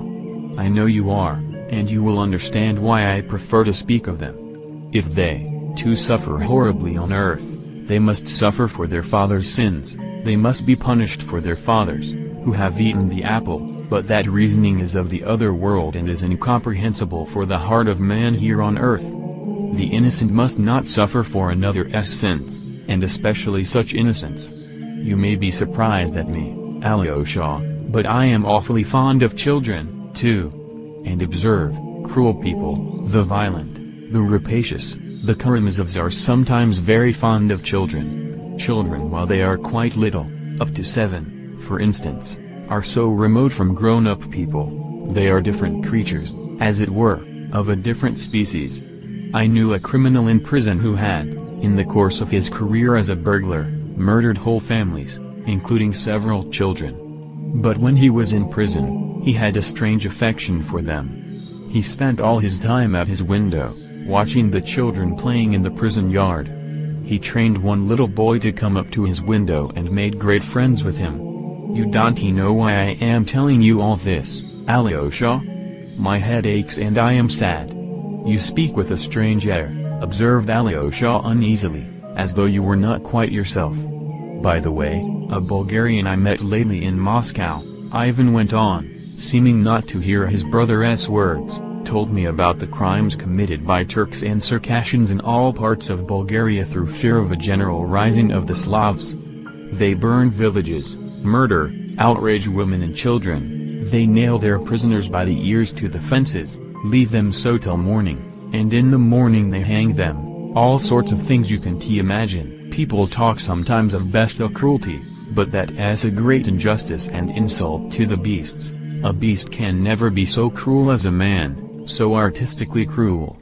The tiger only tears and gnaws, that's all he can do. He would never think of nailing people by the ears, even if he were able to do it. These Turks took a pleasure in torturing children, too, cutting the unborn child from the mother's womb, and tossing babies up in the air and catching them on the points of their bayonets before their mother's eyes. Doing it before the mother's eyes was what gave zest to the amusement. Here is another scene that I thought very interesting. Imagine a trembling mother with her baby in her arms, a circle of invading Turks around her. They've planned a diversion, they pet a baby, laugh to make it laugh. They succeed, the baby laughs. At that moment a Turk points a pistol 4 inches from the baby's face. The baby laughs with glee, holds out its little hands to the pistol, and he pulls the trigger in the baby's face and blows out its brains. Artistic, wasn't it? By the way, Turks are particularly fond of sweet things, they say. Brother, what are you driving at? Asked Alyosha. I think if the devil doesn't exist, but man has created him. He has created him in his own image and likeness. Just as he did God, then? Observed Alyosha. It's wonderful how you can turn words, as Polonius says in Hamlet, laughed Ivan. You turn my words against me. Well, I am glad. Yours must be a fine God, if man created him in his image and likeness. You asked just now what I was driving at. You see, I am fond of collecting certain facts, and, would you believe, I even copy anecdotes of a certain sort from newspapers and books, and I've already got a fine collection. The Turks, of course, have gone into it, but they are foreigners. I have specimens from home that are even better than the Turks. You know we prefer beating, rods and scourges, that's our national institution. Nailing ears is unthinkable for us, for we are, after all, Europeans. But the rod and the scourge we have always with us and they cannot be taken from us. Abroad now they scarcely do any beating. Manners are more humane, or laws have been passed, so that they don't dare to flog men now.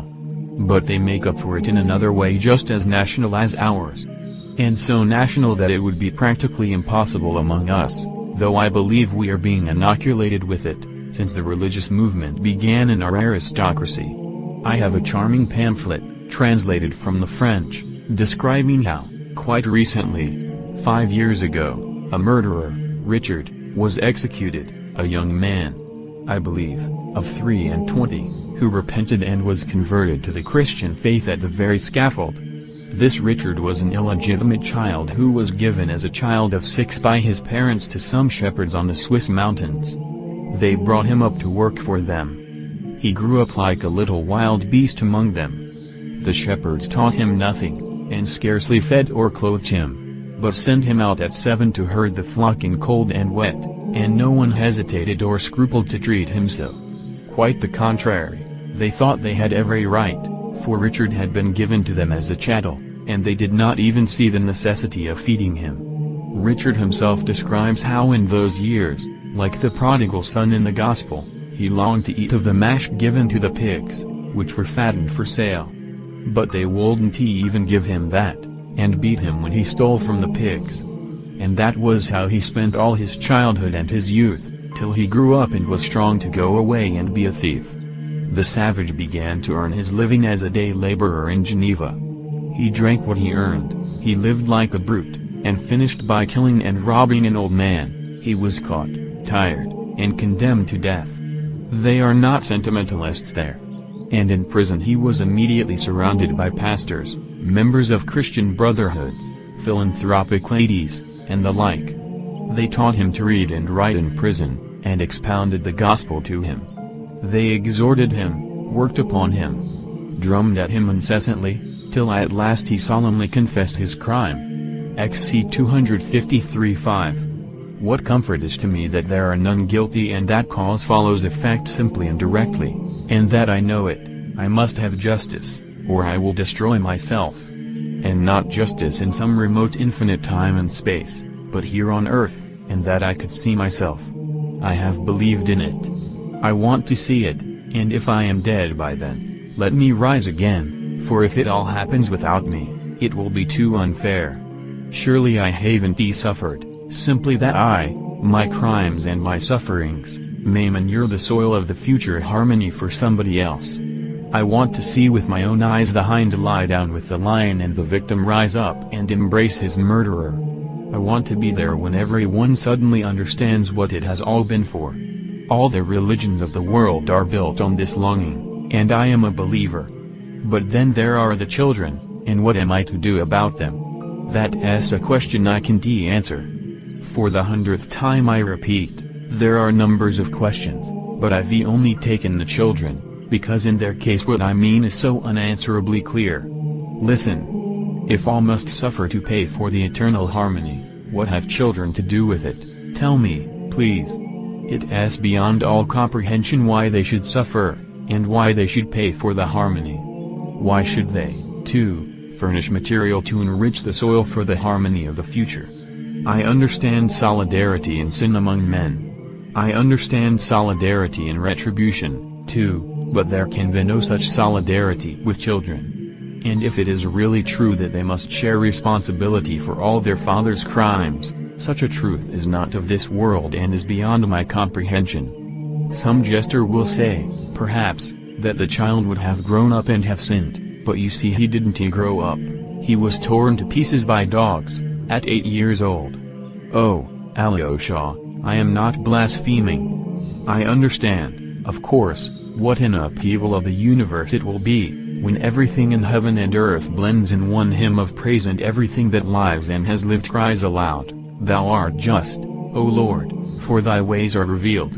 When the mother embraces the fiend who threw her child to the dogs, and all three cry aloud with tears, Thou art just, O Lord. Then, of course, the crown of knowledge will be reached and all will be clear. But what pulls me up here is that I can't accept that harmony. And while I am here on earth, I make haste to take my own measures.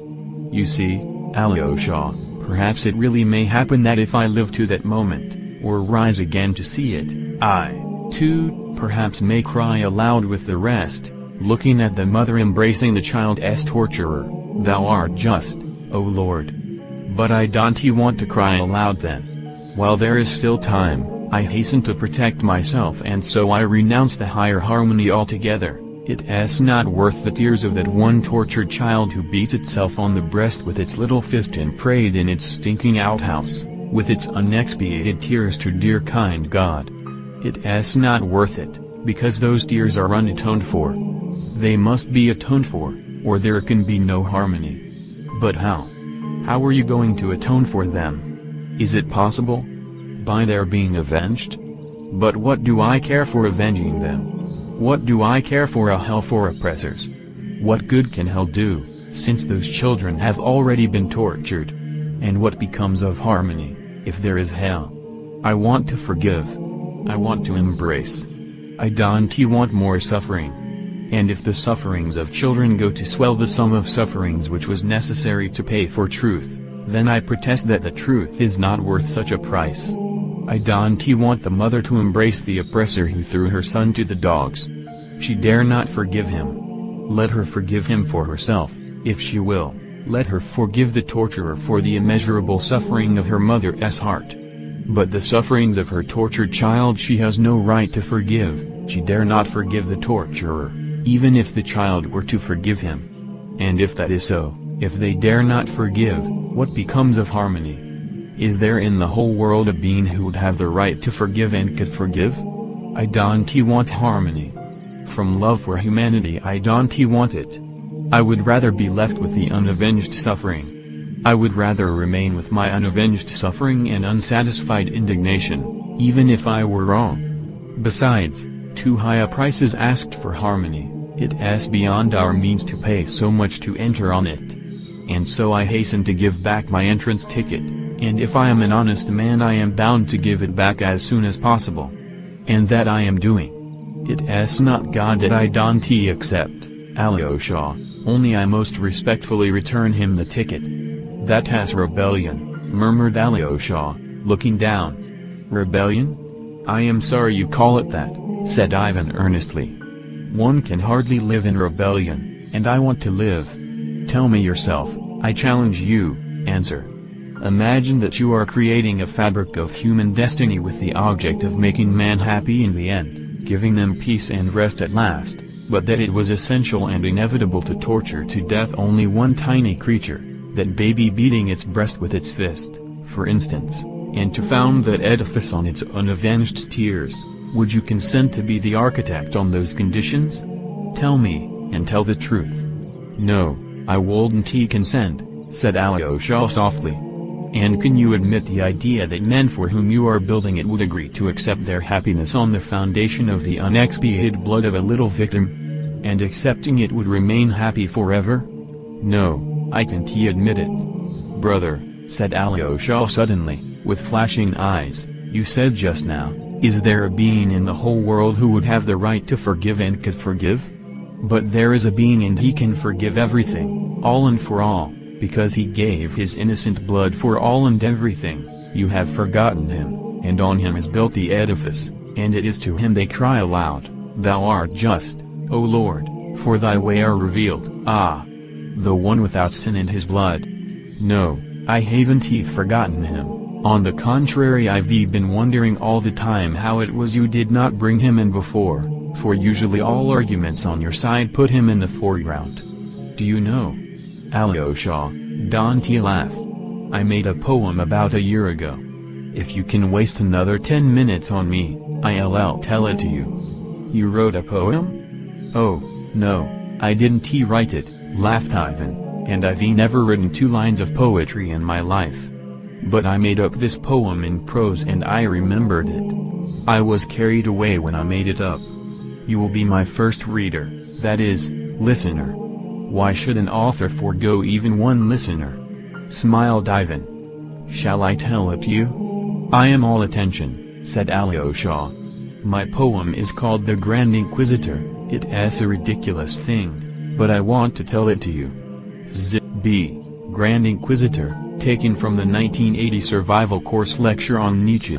Therefore he devises this idea of the Grand Inquisitor, which is meant to be the idea of Antichrist, but based upon the ideas of the Roman Church, and that is all the bad ideas of the Roman Church which produced the Inquisition and this whole idea of calculation, taking over from the true Christianity of the heart.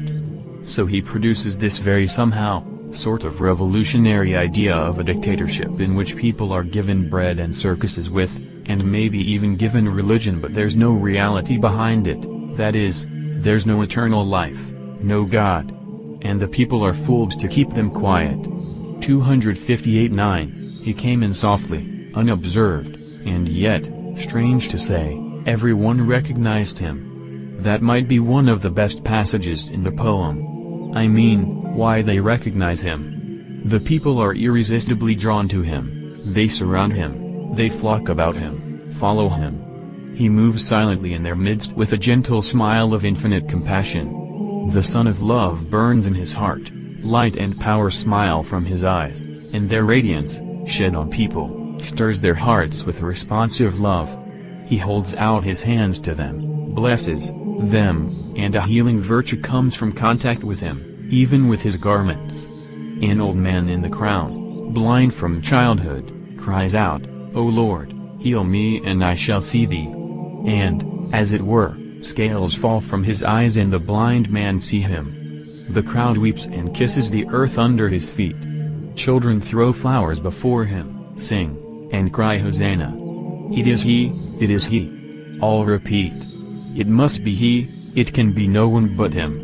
He stops at the steps of the Seville Cathedral at the moment when the weeping mourners are bringing in a little open white coffin. In it lies a child of 7, the only daughter of a prominent citizen. The dead child lies hidden in flowers.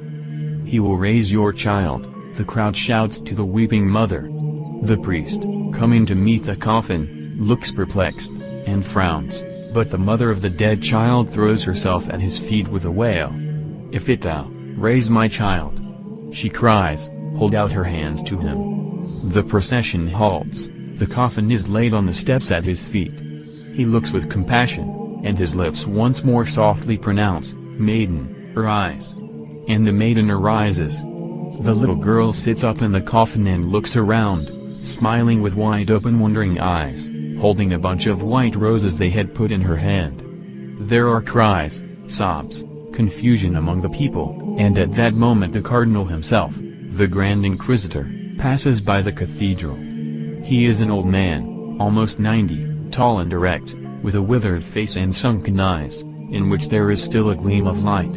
He is not dressed in his gorgeous cardinal's robes, as he was the day before, when he was burning the enemies of the Roman Church. At that moment he was wearing his coarse, old, monk-esque cassock. At a distance behind him come his gloomy assistants and slaves and the Holy Guard. He stops at the side of the crown and watches it from a distance. He sees everything. He sees them say the coffin down at his feet, sees the child rise up, and his face darkens. He knits his thick gray brows and his eyes gleam with a sinister face. He holds out his finger and bids the guards take him. And such is his power, so completely are the people cowed into submission and trembling obedience to him, that the crowd immediately make way for the guards, and in the midst of death-like silence they lay hands on him and lead him away. The crowd instantly bows down to the earth, like one man, before the old Inquisitor. He blesses the people in silence and passes on. The guards lead their prisoner to the close, gloomy vaulted prison in the ancient palace of the Holy Inquisition and shut him in it. The day passes and is followed by the dark, burning breathless night of Seville. The air is fragrant with laurel and lemon. In the pitch darkness the iron door of the prison is suddenly opened and the Grand Inquisitor himself comes in with a light in his hand. He stands in the doorway and for a minute or two gazes into his face. At last he goes up slowly, sets the light on the table and speaks. "Is it thou? Thou?" But receiving no answer, he adds at once, "Don't answer, be silent. What canst thou say, indeed? I know too well what thou wouldst say. And thou hast no right to add anything to what thou hadst said of old. Why, then, art thou come to hinder us? For thou hast come to hinder us, and thou knowest that. But dost thou know what will be tomorrow? I know not who thou art and care not to know whether it is thou or only a semblance of him, but tomorrow I shall condemn thee and burn thee at the stake as the worst of heretics. And the very people who have today kissed thy feet, tomorrow at the faintest sign from me will rush to heap up the embers of thy fire. Knowest thou that? Yes, maybe thou knowest it," he added with thoughtful penetration, never for a moment taking his eyes off the prisoner. "I don't quite understand, Ivan. What does it mean?" Alyosha, who had been listening in silence, said with a smile. "Is it simply a wild fantasy, or a mistake on the part of the old man, some impossible quiproquo?" "Take it as the last," said Ivan laughing. If you are so corrupted by modern realism and can stand anything fantastic, if you like it to be a case of mistaken identity, let it be so. It is true. He went on laughing. The old man was 90, and he might well be crazy over his set idea. He might have been struck by the appearance of the prisoner. It might, in fact, be simply his ravings, the delusion of an old man of 261, 90, overexcited by the auto-daf of 100 heretics the day before. But does it matter to us after all whether it was a mistake of identity or a wild fantasy?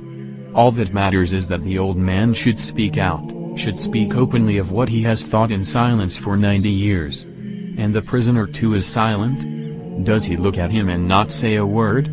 That's inevitable in any case. Ivan laughed again. The old man has told him he hasn't the right to add anything to what he has said of old.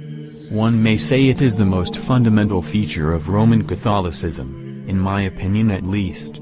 Fr.SS notes in Anarchism on the Grand Inquisitor begin here, all has been given by thee to the Pope, they say, and all, therefore, is still in the Pope's hands, and there is no need for thee to come now at all. Not in Fr.SS notes, thou must not meddle for the time at least. That's how they speak and write too, the Jesuits, at any rate. I have read it myself in the works of their theologians. Hast thou the right to reveal to us one of the mysteries of that world from which thou hast come? My old man asks him, and answers the question for him. No, thou hast not, that thou mayest not add to what has been said of old, and mayest not take from men the freedom which thou didst exalt when thou wast on earth.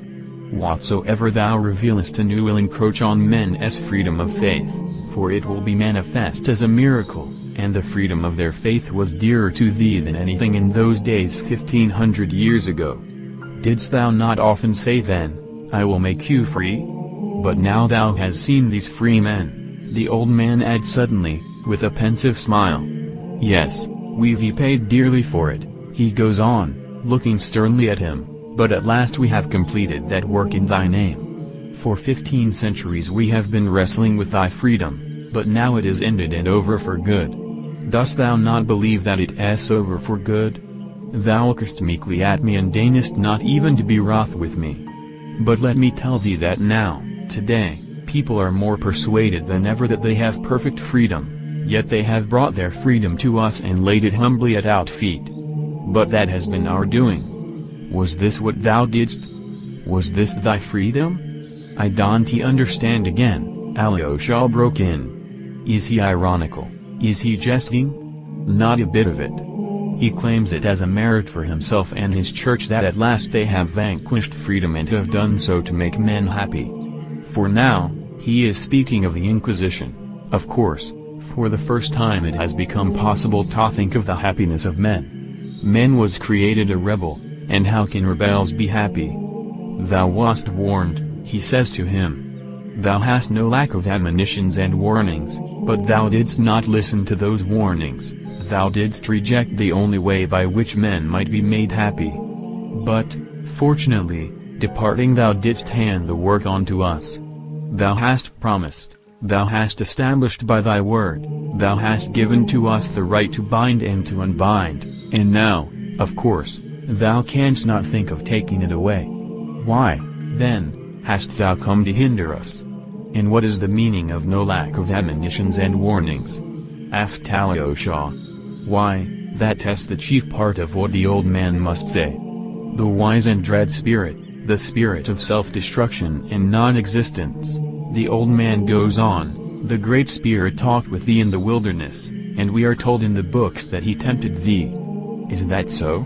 And could anything truer be said than what he revealed to thee in 3 questions and what thou didst reject, and what in the books is called the temptation? And yet if there has ever been on earth a real stupendous miracle, it took place on the day of the 3 temptations. The statement of those 3 questions was itself the miracle. If it were possible to imagine simply for the sake of argument that those 3 questions of the dread spirit had perished utterly from the books, and that we had to restore them and to invent them anew, and to do so had gathered together all the wise men of the earth, rulers, chief priests, learned men, philosophers, poets and had set them the task to invent 3 questions, such as would not only fit the occasion, but express in 3 words, 3 human phrases, the whole future history of the world and of humanity. Dost thou believe that all the wisdom of the earth united could have invented anything in depth and force equal to the 3 questions which were actually put to thee then by the wise and mighty Spirit in the wilderness? From those questions alone, from the miracle of their statement, we can see that we have here to do not with the fleeting human intelligence, but with absolute and eternal. For in those 3 questions the whole subsequent history of mankind is, as it were, brought together into one whole, and foretold, and in them are united all the unsolved historical contradictions of human nature. At the time it could not be so clear, since the future was unknown, but now that 1500 years have passed, we see that everything in those 3 questions was so justly divined and foretold, and has been so truly fulfilled, that nothing can be added to them or taken from them. Zi 262:4. Judge thyself who was right, thou or he who questioned thee then? Remember the first question, its meaning, in other words, was this: thou wouldst go into the world, and art going with empty hands, with some promise of freedom which men in their simplicity and their natural unruliness cannot even understand, which they fear and dread, for nothing has ever been more insupportable for a man and a human society than freedom. But seest thou these stones in this parched and barren wilderness? Turn them into bread, and mankind will run after thee like a flock of sheep, grateful and obedient, though forever trembling, lest thou withdraw thy hand and deny them thy bread. Fr. SS notes continue, but thou wouldst not deprive man of freedom and didst reject the offer, thinking, what is that freedom if obedience is bought with bread? Thou didst reply that man lives not by bread alone. But dost thou know that for the sake of that earthly bread the spirits of the earth will rise up against thee and will strive with thee and overcome thee, and all will follow him, crying, who can compare with this beast? He has given us fire from heaven. Dost thou know that the ages will pass, and humanity will proclaim by the lips of their sages that there is no crime, and therefore no sin, there is only hunger? Feed men, and then ask of them virtue. That has what they write on the banner, which they will raise against thee, and with which they will destroy thy temple. Where thy temple stood will rise a new building, the terrible Tower of Babel will be built again, not in Fr. SS notes, and though, like the one of old, it will not be finished, yet thou mightest have prevented that new tower and have cut short the sufferings of men for 1,000 years, for they will come back to us after 1,000 years of agony with their tower. Fr. SS notes continue, they will seek us again, hidden underground in catacombs, not in Fr. SS notes, for we shall be again persecuted and tortured. Fr. SS notes continue, they will find us and cry to us, feed us, for those who have promised us fire from heaven haven't he given it. And then we shall finish building their tower, for he finishes the building who feeds them. And we alone shall feed them in thy name, not in Fr. SS notes, oh, never, never can they feed themselves without us. Fr. SS notes continue, no science will give them bread so long as they remain free. In the end they will lay their freedom at our feet, and say to us, make us your slaves, but feed us. They will understand themselves, at last, that freedom and bread enough for all are inconceivable together, for never, never will they be able to share between them. Not in Fr. SS notes, they will be convinced, too, that they can never be free, for they are weak, vicious, worthless and rebellious. Thou didst promise them the bread of heaven, but, I repeat again, can it compare with earthly bread in the eyes of the weak, ever sinful and ignoble race of man? And if for the sake of the bread of heaven thousands and tens of thousands shall follow thee, what is to become of the millions and tens of thousands of millions of creatures who will not have the strength to forego the earthly bread for the sake of the heavenly? Or dost thou care only for the tens of thousands of the great and strong, while the millions, numerous as the sands of the sea, who are weak but love thee, must exist only for the sake of the great and strong? No, we care for the weak too. They are sinful and rebellious, But in the end they too will become obedient. They will marvel at us and look on us as gods, because we are ready to endure the freedom which they have found so dreadful and to rule over them, so awful it will seem to them to be free. But we shall tell them again, for we will not let thee come to us again. That deception will our suffering, for we shall be forced to lie. Not in Fr.S.S. notes, this is the significance of the first question in the wilderness, and this is what thou hast rejected for the sake of that freedom which thou hast exalted above everything. Yet in this question lies hid the great secret of this world. Fr.S.S. notes continue, choosing bread, thou wouldst have satisfied the universal and everlasting craving of humanity, to find someone to worship. So long as man remains free he strives for nothing so incessantly and so painfully as to find someone to worship. But man seeks to worship what is established beyond dispute, so that all men would agree at once to worship it.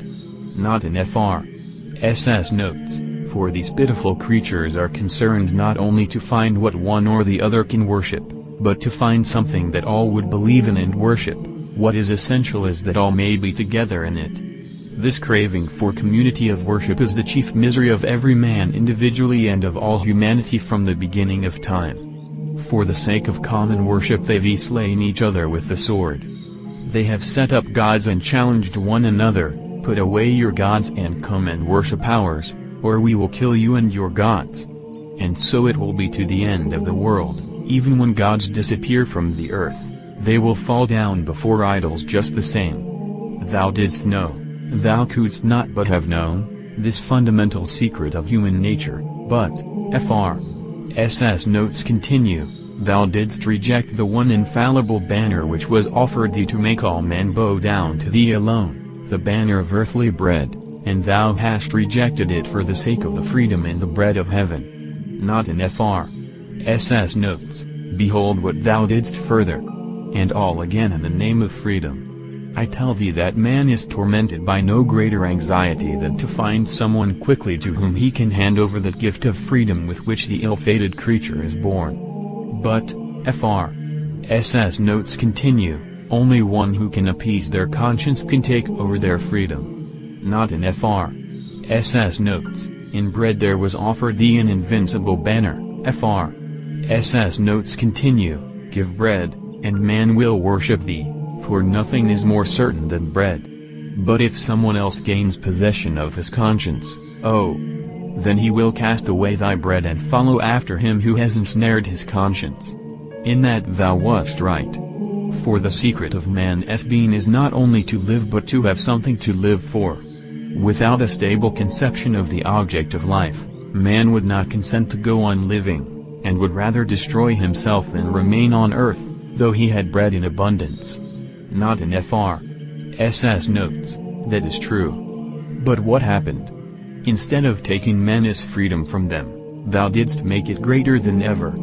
Didst thou forget that man prefers peace, and even death, to freedom of choice and the knowledge of good and evil? Nothing is more seductive for man than his freedom of conscience, but nothing is a greater cause of suffering. And behold, instead of giving a firm foundation for setting the conscience of man at rest forever, thou didst choose all that is exceptional, vague and enigmatic. Fr.S.S. notes continue, thou didst choose what was utterly beyond the strength of men, acting as though thou didst not love them at all. Not in Fr.S.S. notes, thou who didst come to give thy life for them. Instead of taking possession of man's freedom, thou didst increase it, and burden the spiritual kingdom of mankind with its sufferings forever. Fr.S.S. notes continue, thou didst desire man's free love, that he should follow thee freely, enticed and taken captive by thee. In place of the rigid ancient law, man must hereafter with free heart decide for himself what is good and what is evil, having only thy image before him as his guide. Not in Fr.S.S. notes, but didst thou not know he would at last reject even thy image and thy truth, if he is weighed down with the fearful burden of free choice? They will cry aloud at last that the truth is not in thee, for they could not have been left in greater confusion and suffering than thou hast caused, laying upon them so many cares and unanswerable problems. So that, in truth, Thou didst thyself lay the foundation for the destruction of thy kingdom, and no one is more to blame for it. Yet what was offered thee? Fr. SS notes continue, there are three powers alone, able to conquer and to hold captive forever the conscience of these impotent rebels for their happiness. Those forces are miracle, mystery and authority. Not in Fr. SS notes, thou hast rejected all three and hast set the example for doing so, when the wise and dread spirit set thee on the pinnacle of the temple and said to thee, if thou wouldst know whether thou art. End of p. 264, but Fr. SS Anarchism notes continue, men seeks not so much God as the miraculous.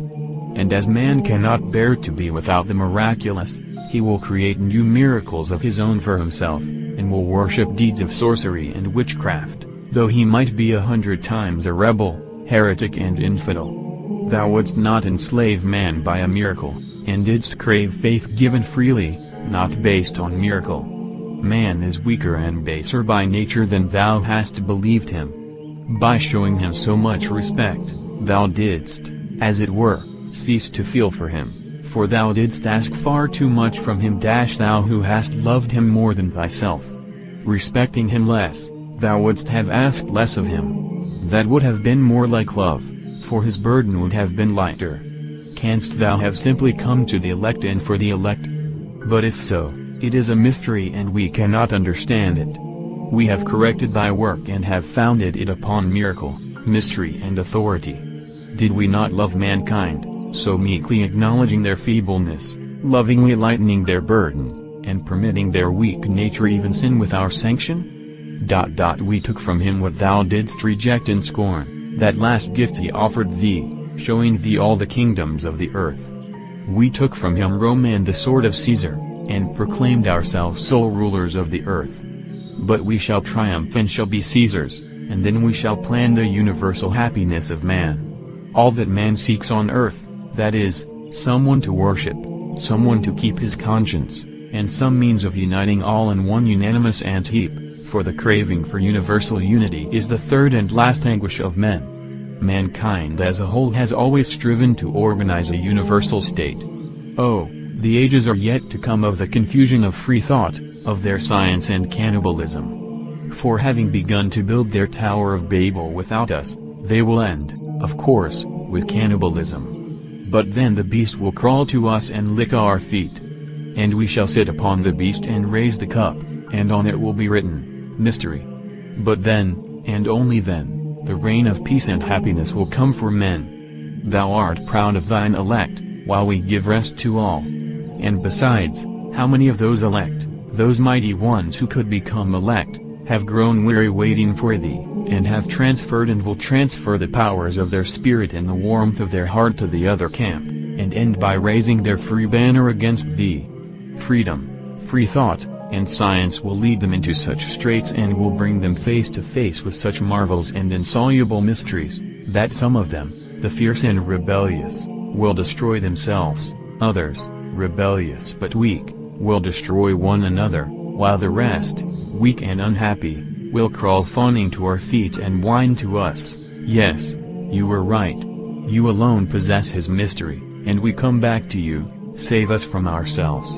And all will be happy, all the millions of creatures except the 100,000 who rule over them. For only we who guard the mystery, shall be unhappy.